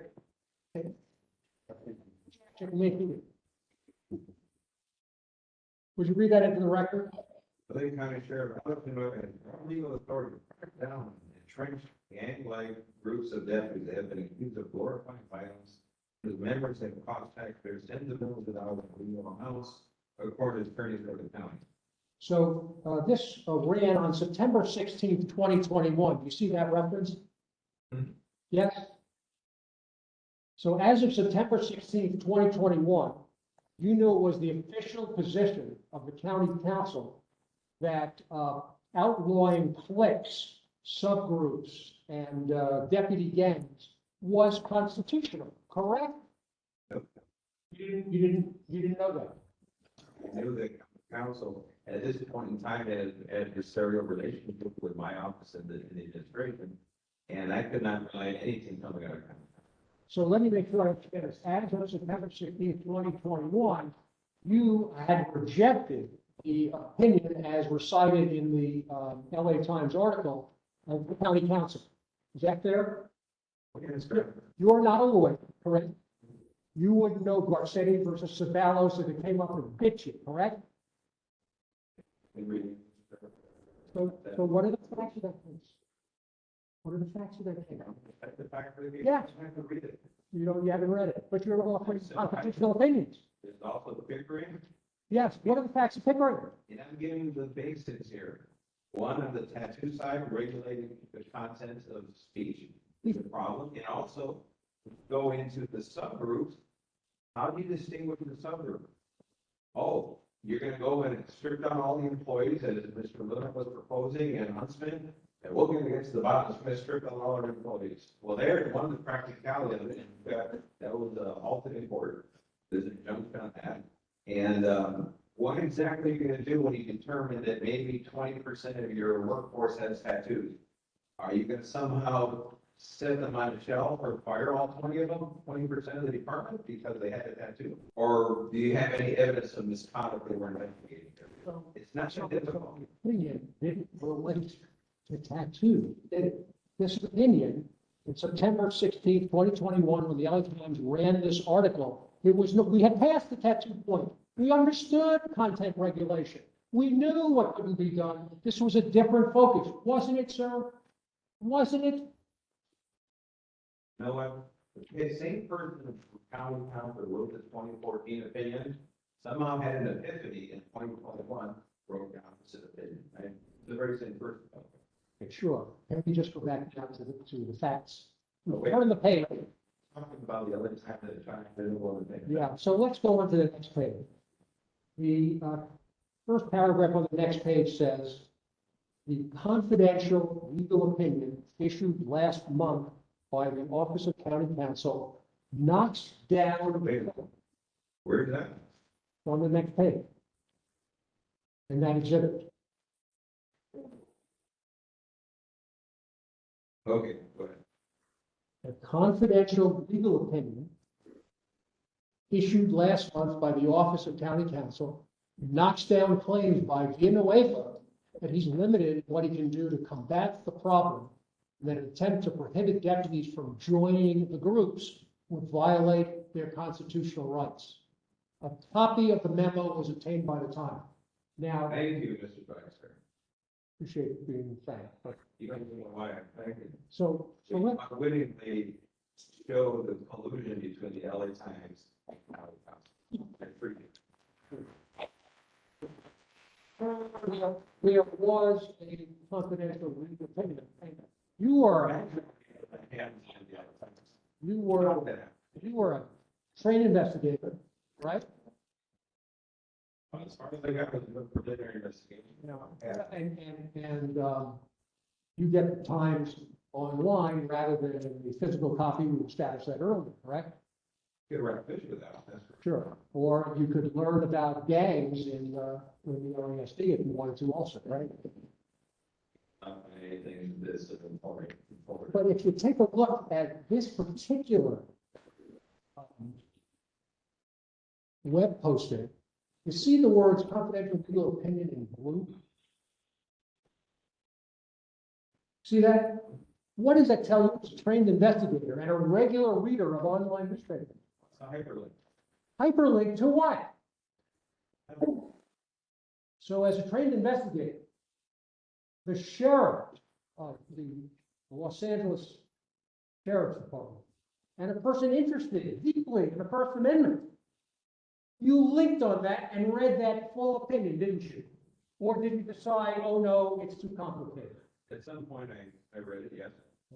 And so when you read it, you were able to confirm that the summary that was provided by the LA Times was in fact truthful and accurate, correct? The LA, okay, well, let's go through it and see where it's wrong. The next paragraph says, You're missing the point here. no, I'm not, answer my question, sir. I'm answering your question, and I'm following what is written here in the Times. It says right here that, that the Office of County Counsel issued last month, blah, blah, blah, knocks down claims by Villanueva because they're asserting the Times is using their power of the press to assert that the county council opinion is the right one.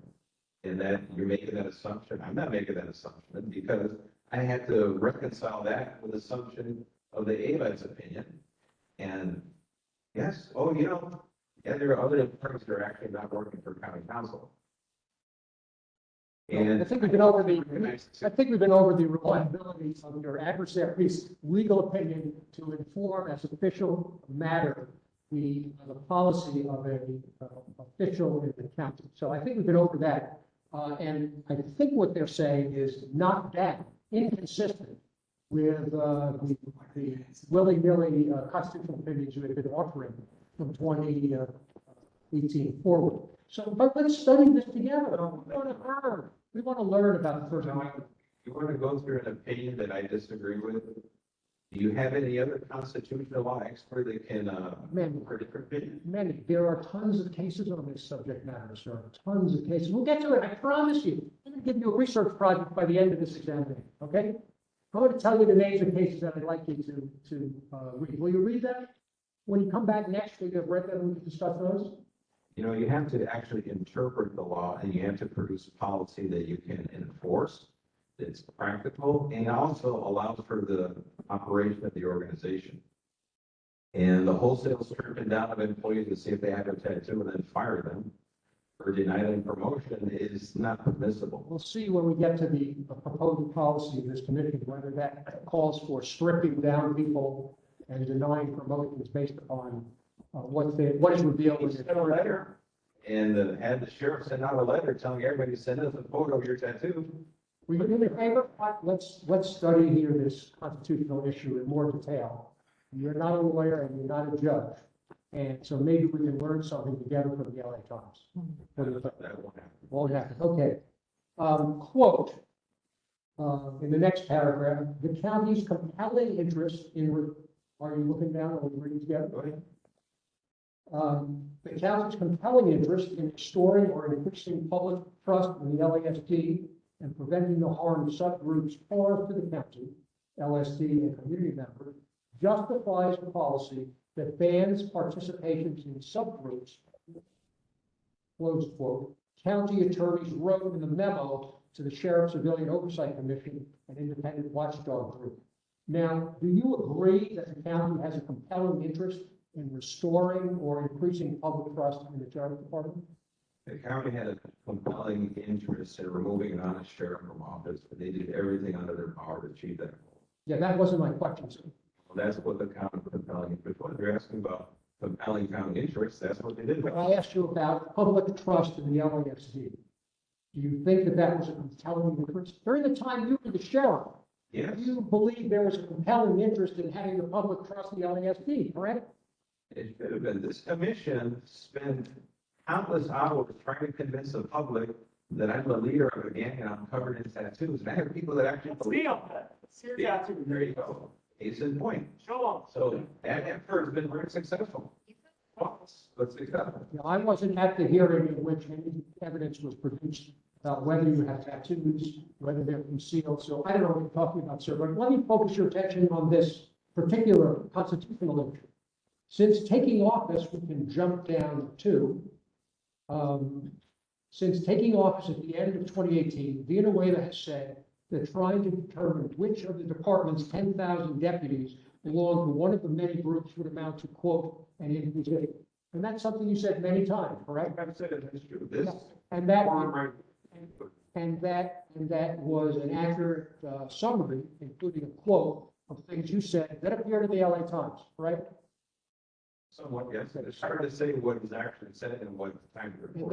And they're It's two different things. And the Times, in its usual, on the one hand, on the other hand, approach goes on to say, quoting you, that would be inappropriate and wildly speculative, the sheriff said last year. We're trying to run an organization, not engage in a witch hunt. That was an accurate quote and a fair summary of your view of That's an accurate constitutional issue, correct? Accurate statement. Right, so the Times got it wrong.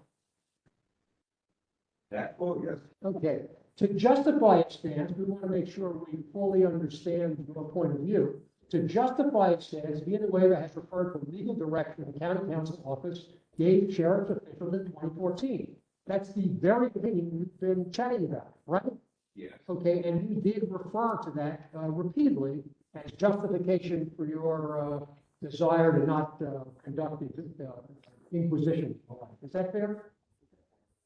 Somewhat. Okay, so the Times got at least that portion of the sentence correct. Saying lawyers concluded that banning the graphic matching tattoos that group members often got or forbidding deputies from associating with a particular organization would violate their free speech rights. That's exactly what you've been talking about. That's a direct quote. And the hyperlink there was to some pictures of graphic matching tattoos. Is that right? And you look at those hyperlinks, I believe so. We did read the opinion, but we decided to not look at the supporting materials. Pictures of tattoos. That You've seen them. Disney puts in misconduct, which is something you'll never admit. You not only have you seen them in pictures, you've seen them in real life in the locker rooms when you're a sheriff, deputy sheriff. I don't bother looking at other people in the locker room, particularly when they're embarrassed. A copy of the 2014 legal opinion obtained by the Times showed it was less expansive than Villanueva's portrayal and narrowly addressed just one issue: whether a proposed policy banning certain kinds of tattoos would pass constitutional muster. Now, you read that in September of 2021, correct? And that was accurate, wasn't it?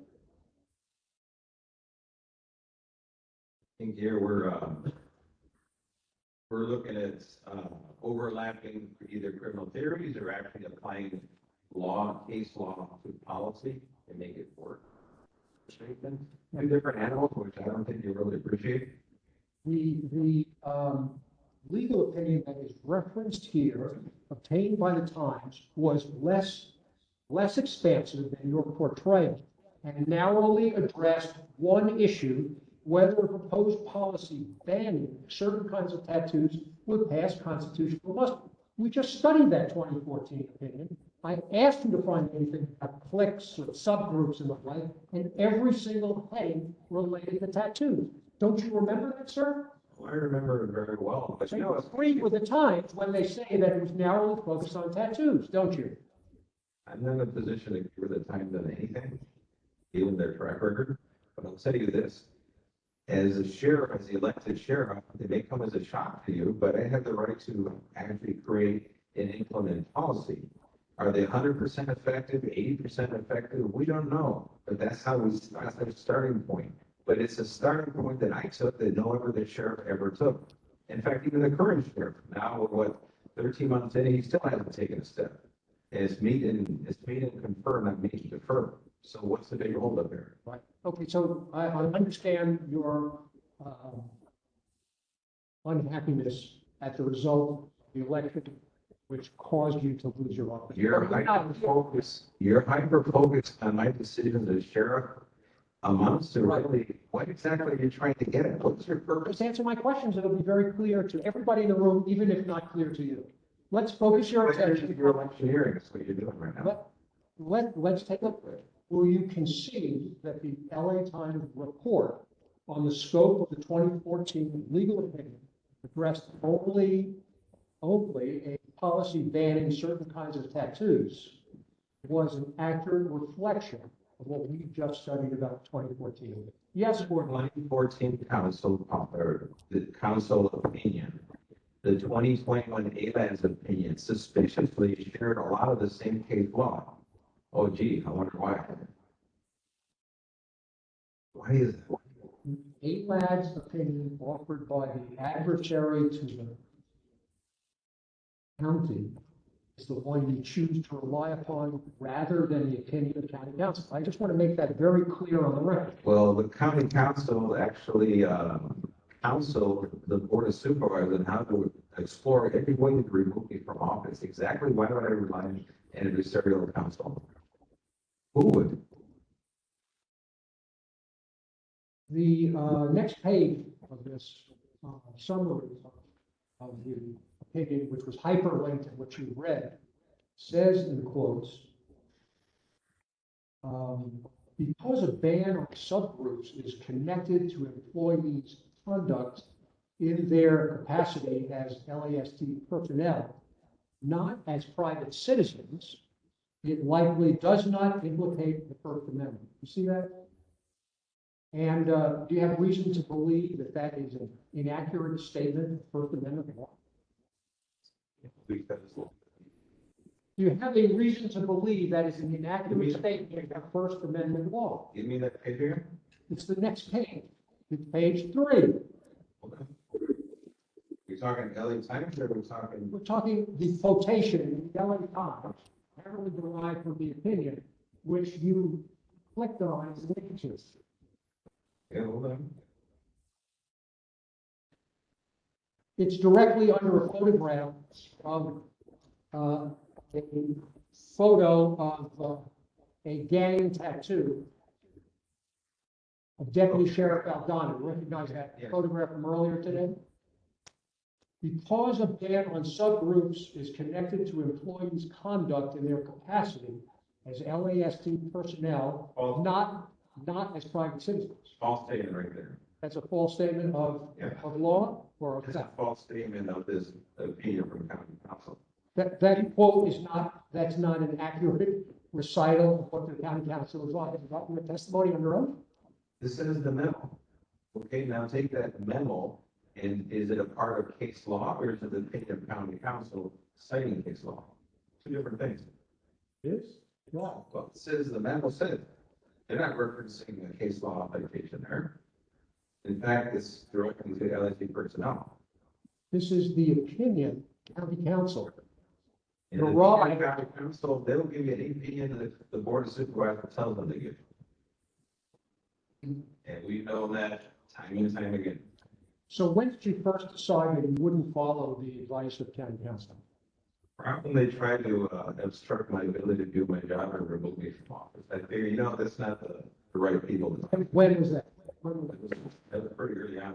Well, you continue to rely upon the opinion of county council when you make reference to the 2014 opinion. So sometimes you rely on it, sometimes you don't. Well, maybe because in 2014 I wasn't sheriff. Yeah, but you're relying on it now, aren't you, sir? Because in 2014, the relationship between county council and the sheriff at the time, which was John Scott, was a pretty neutral one. And it was a more honest indicator.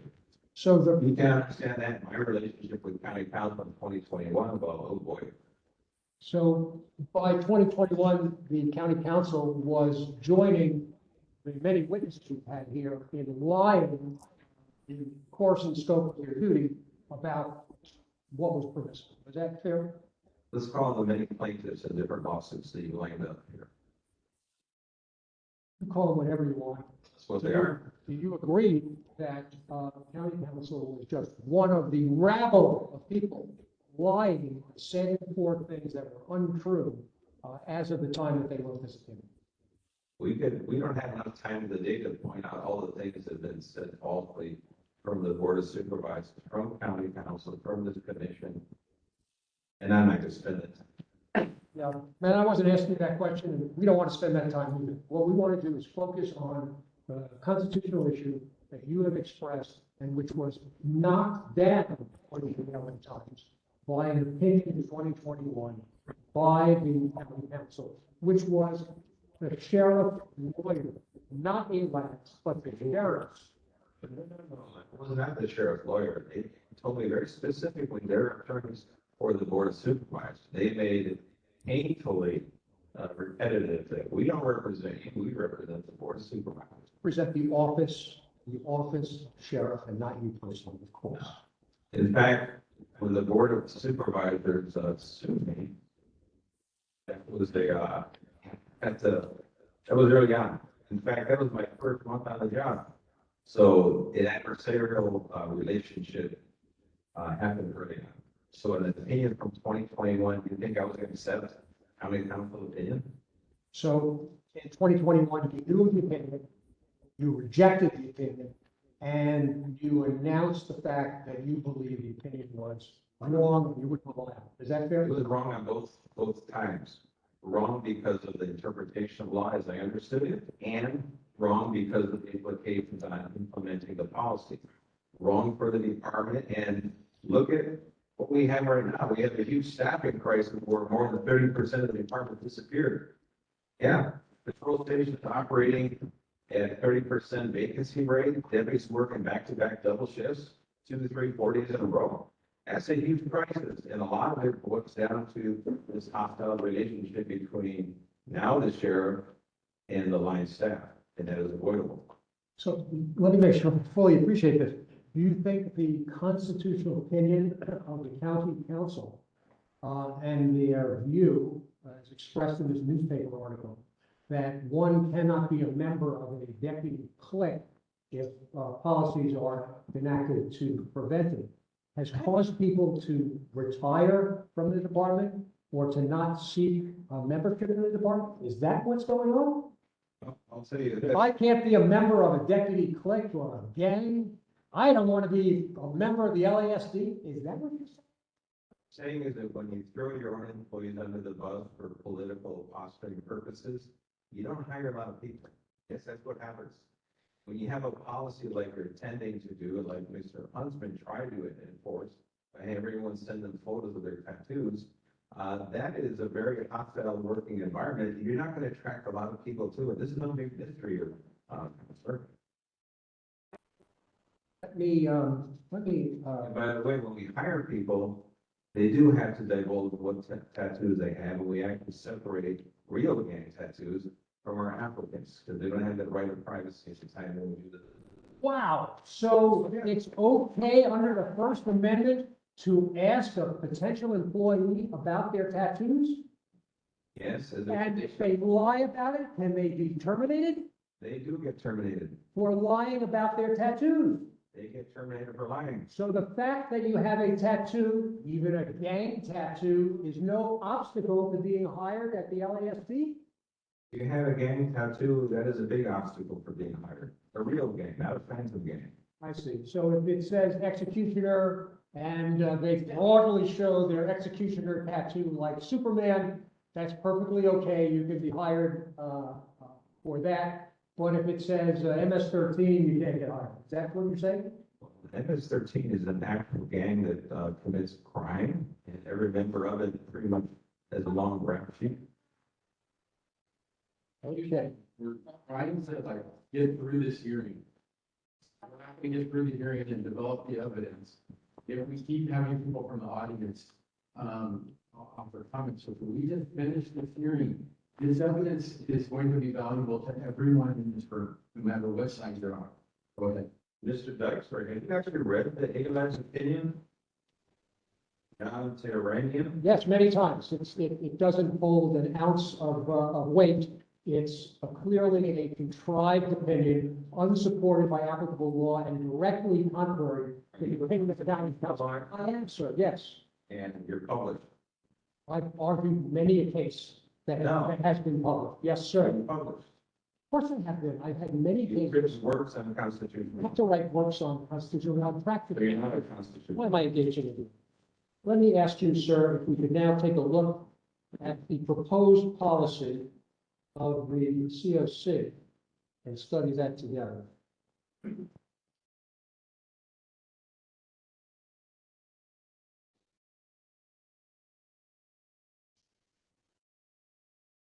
The number? Look at it. 12. The opinion? No, no.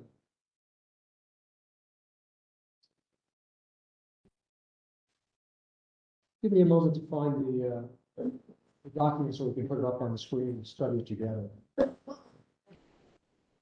the way, the packet that I provided everybody here, the commissioners, and a lot of documents you haven't seen before, including correspondence from Sheriff John Scott, from the Jim McDonald's area, from Catherine Manis will review it. And a lot of it points to the concerns about the relationship and the access of the COC and the OAB that's surprisingly consistent throughout 4 different administrations. Trying to locate the COC policy, if I can have another moment to find this. Take all the time and need Mr. Benson. I'm sorry? Well, I have a copy. 11? This is the extant policy. I'm looking for the proposed policy. I can't put my hand on. So, okay, let me do that in the interest of time.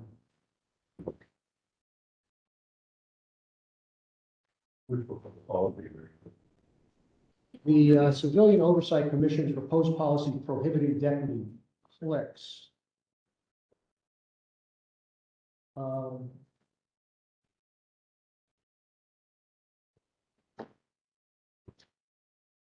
And you have seen the proposed policy, which was offered by the department, by the Oversight Commission. And it, that's just the policy.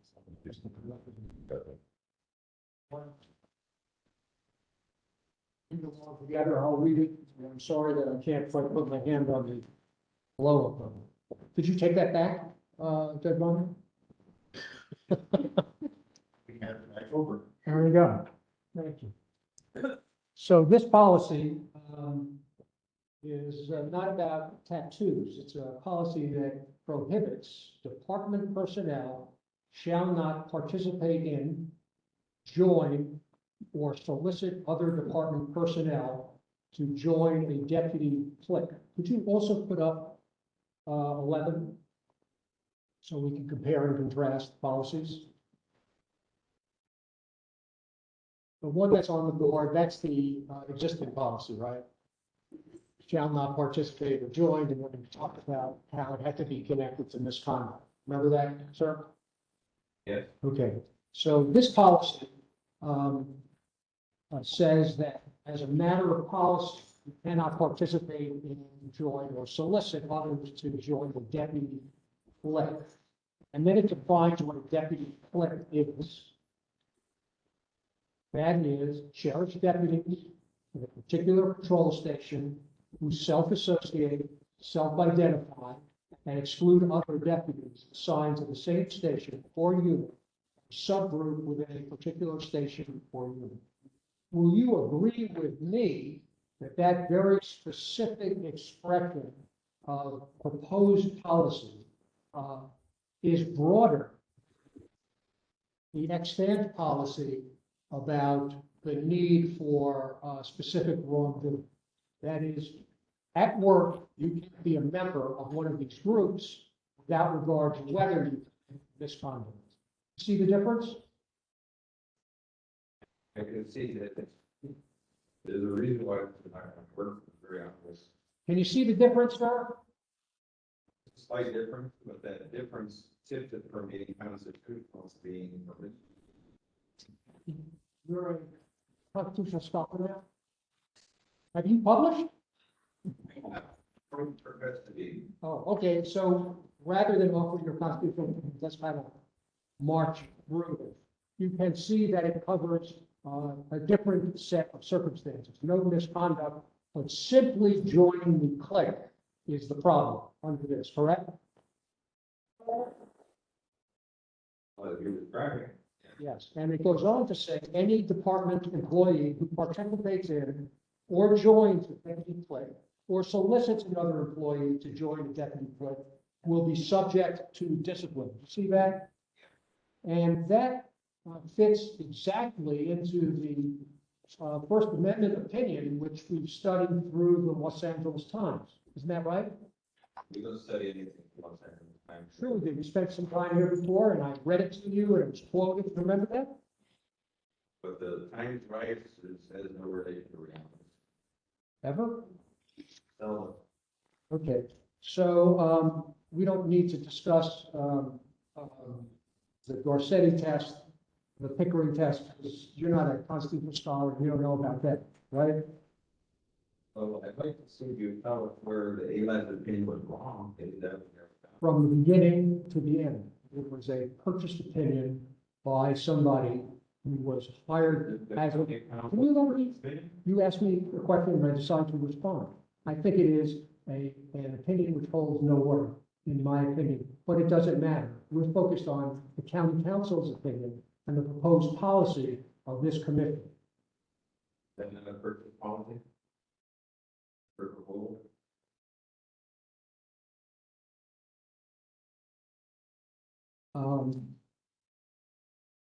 Do you think that a law enforcement agency can make fire a member of a group like the Ku Klux Klan without any wrongdoing other than membership?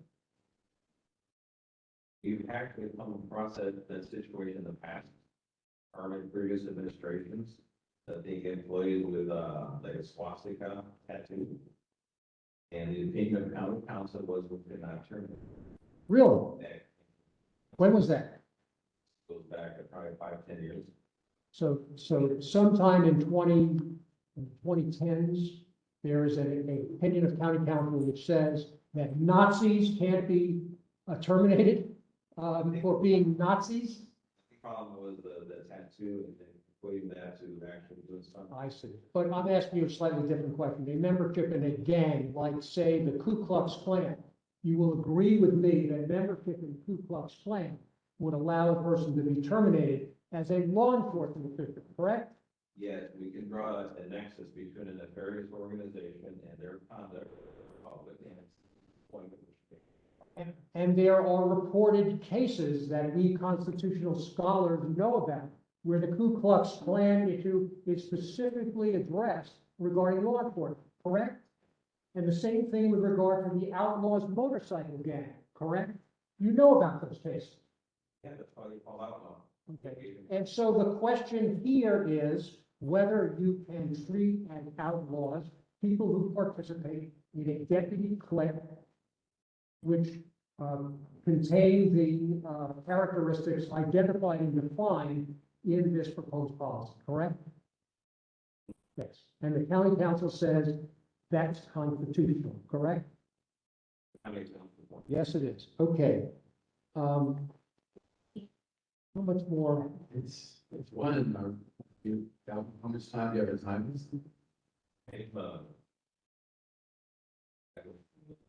What's your time? Yes, at some point, we've been going around in circles here and So can you come back? When can you come back? Let's set another date. We'll be happy to let you go. come back after you swear and testify under oath, Mr. McDonald and Mr. Thank you, Ron. Okay, you know what we'll do? We'll serve you with another subpoena and then we'll go. I mean, you just said, come back unless we do things. No. Subpoena McDonald, subpoena the one they have offer. They need to testify under oath just like I did, right? If the commission determines that that is important and valuable, I'm sure we'll do that. I bet they'll come voluntarily and there won't be any need for subpoena or attempts to enforce contempt. I just had that feeling. So when can you come back if you want to conclude now? Because I've got a few more hours. Well, actually, I'm busy doing something, like running for office. So have them go first, and then back and, You're, Hey, let's go down. We're almost done. We're almost done. you're agreeing to return the subject to the fact. Okay, and when is it? All person this. oh, you can start with March 6th or 7th. Okay, is that before or after your election? Okay, so let's put down March 6th or 7th. We can check everybody's well card. And we'll look forward to seeing you again. I do expect to see Mr. McDonald and Mr. Moore. Yeah. Some of them means exactly what I said, just a discipline, right? You're exercise with nothing else. We understand your position. We, of course, have to be independent from that.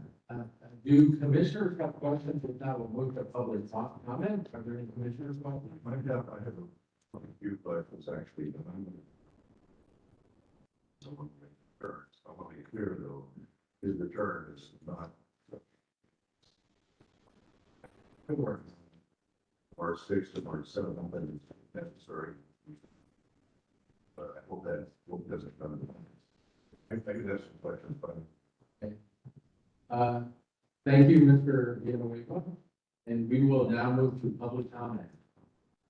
Okay, we have 10 public comment. First up is Mackenzie, followed by Brandon Kate, followed by Vanessa Perez. Thank you.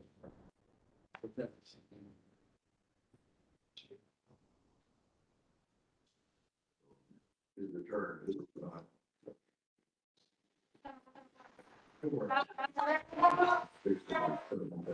Necessary.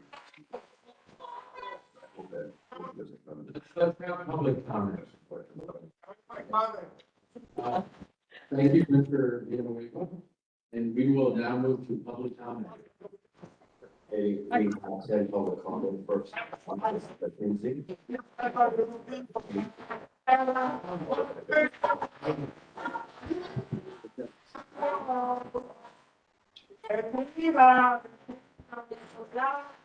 His return is not.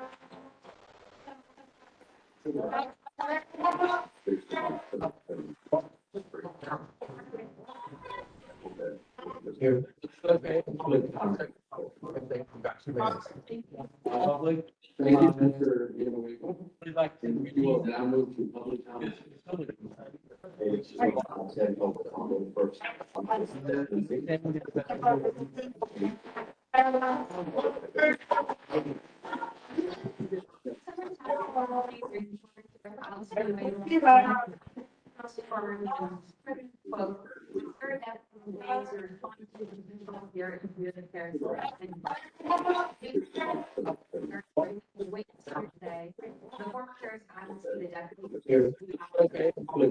Okay, public comment.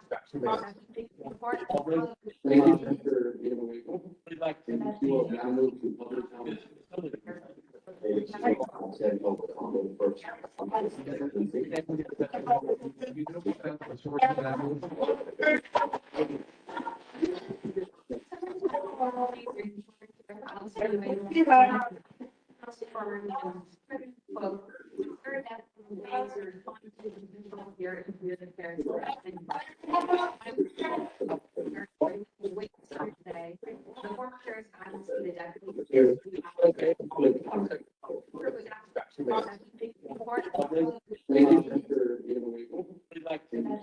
move to public comment. Okay, we have 10 public comment. First up is Okay, public comment. Thank you, Mr. Villanueva. And we will now move to public comment. Okay, public comment. Thank you, Mr. Villanueva. And we will now move to public comment.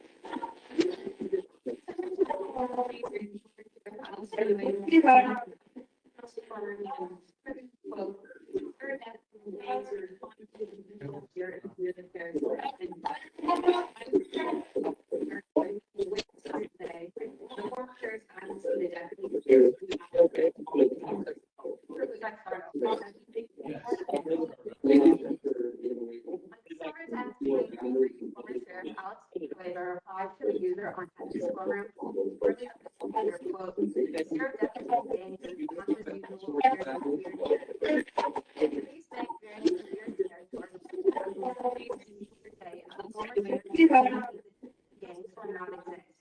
Anyone here who's actually read the 70-page report can tell you that it is an indisputable fact that the deputy is in the block of Los County that have existed for years and the deputy.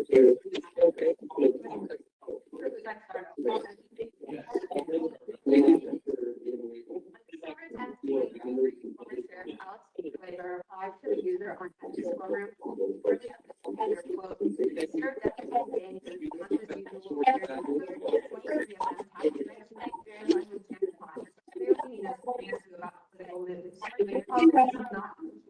This is a commission of citizens. Anyone who's spent years at the 70 doing and compiling facts about the years. This is the deputy in the block of a group of citizens. Discovered for 4 years and just now obeyed the subpoena after September. So won the election in 2022. User allows to disclose citizens and their unrelated designated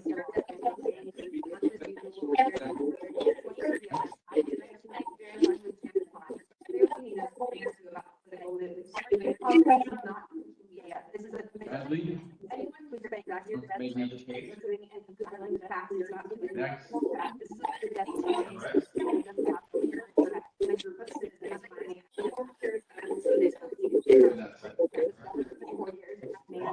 just now obeyed the subpoena after September.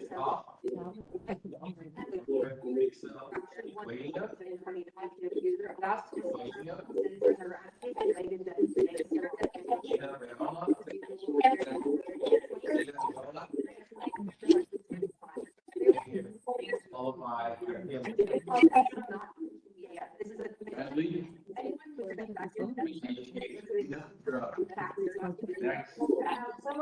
tirelessly to measure our past, which it did with a down 76% of the county vote. It is long overdue that Villanueva has complied with the existing subpoenas that have been issued in the past several years.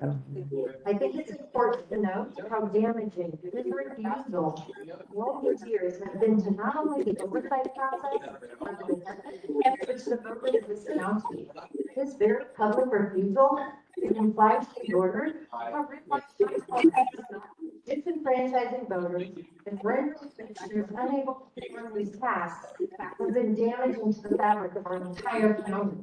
Much work to be done to repair the harm of the sound of 76% of the county vote. We know what's long overdue that we always have known, but the new sheriff certainly already has the department is really, I think it's just another out of damages and terrorizing your family members, not only the oversight. My comment has been made in honor of John Horton, county and the Guardians of Honor, for all of the efforts whose lives have been honored to this state's national island.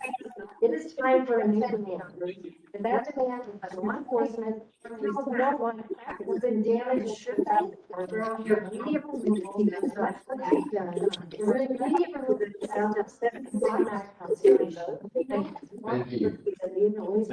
The new sheriff certainly already has the department. Mendoza. I think it's just another out of damages. Mendoza. Terrorizing. Like you, and I'm part of the group that helped fight and get this commission in the first place. So what happened today is unfortunately the result of a lot of what we fought for.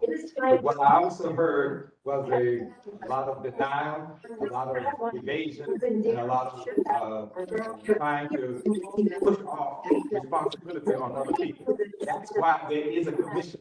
That's why many of us work to get this commission, and that's why the people voted for you to have subpoena powers.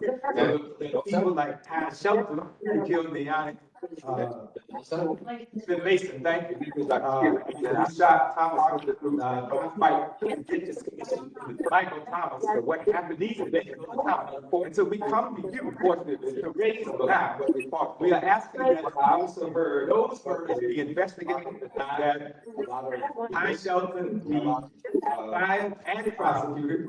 And we're asking for justice in the name of the United States. Mr. Mason, thank you. Thank you. Many of us work together. Followed by For you to have subpoena. Rena. People like Shelton who killed the young.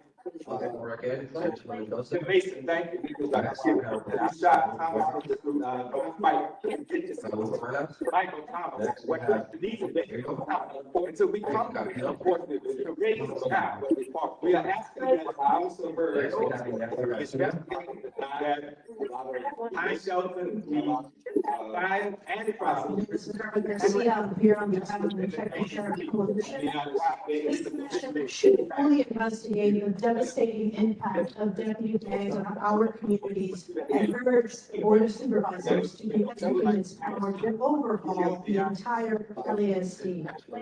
It's part of the statement around the evidence reform will not eradicate the impacts of LASD's cultural abuse and violence and give rise to deputy gangs in the first place. To this day, more than a year into Sheriff's administration, LASD has yet to adopt a policy clearly prohibiting deputy gangs and continued violations of that law. Just deputy gangs, say are cliques or subgroups of power societies or fraternities, or at their discretion on the report, or in part in the COC LASD. Come a long way since we catered to people as the end of this report. We wonder at the calling these cliques instead of trying to receive violence. These are paramilitary agents who kill and blame large black and brown community members within speakers, and then go on to systematically harass community families by retaliating law. For example, began this 2020 study percent power and against the fraternities. The operating members to urge you to Google LASD gangs here to people that should in this report was eradicate calling these are paramilitary agents reporting that to being that state, not a black and brown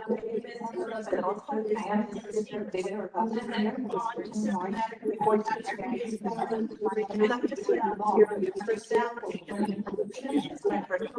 it was obvious to me that there began this 80%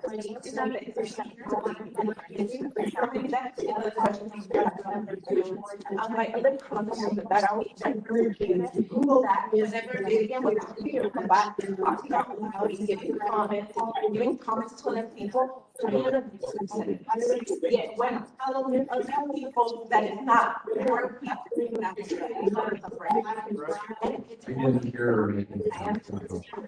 when it was talking, when you were talking, she kept up being a lot of laughing even the one that started saying comments talking about it's just very frustrating to see that will that should all be they don't start we're not gonna shut up and shut us up and we're gonna be out loud if we're going to.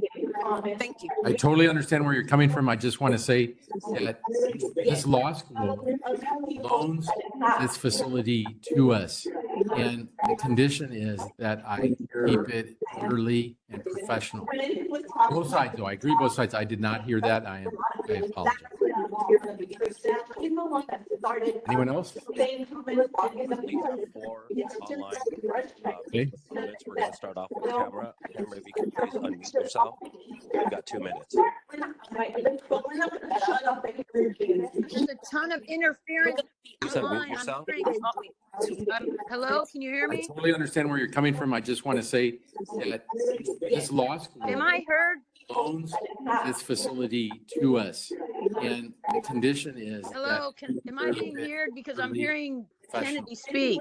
Both sides, though. I agree both sides. I did not hear that. You're very faint. Can you speak to your microphone loud. There's total interference online. I'm hearing all these conversations while people are making public comment. not There's working. interference. Unmute yourself.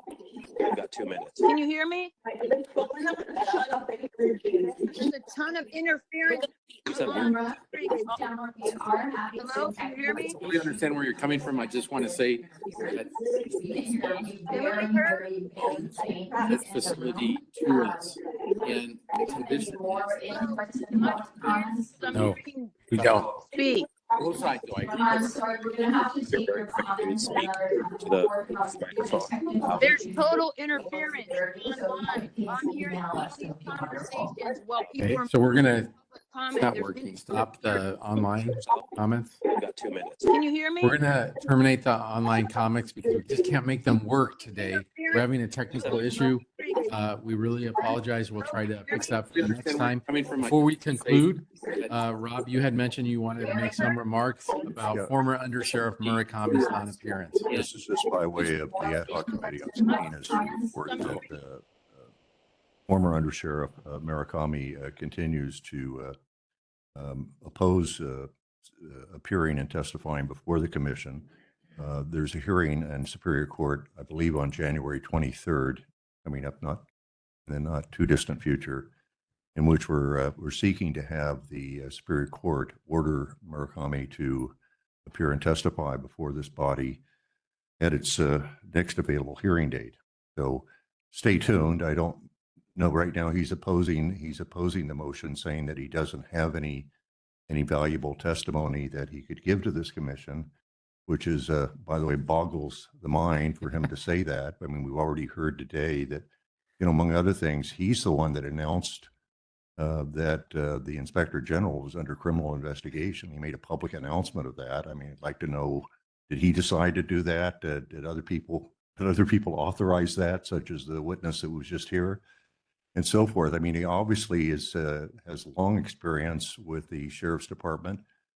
He, or at least there are allegations that he himself was a member of a deputy clique, exclusionary subgroup or gang. So he has valuable testimony that this commission needs. And I just wanted to make a short record on that so that maybe that will be helpful to our outside counsel, Harv, when he goes to the Superior Court and says that, yes, we still need his testimony and we're expecting that he would appear and testify before this commission. Thank you, Chair Kennedy. Agreed. Before we conclude, I just want to say, Mr. Deixler, seeing you up there and your level of preparation on behalf of this commission.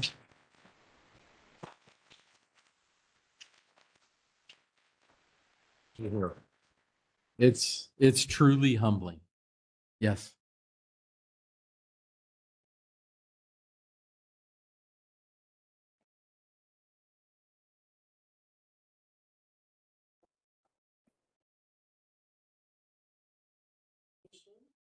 Did.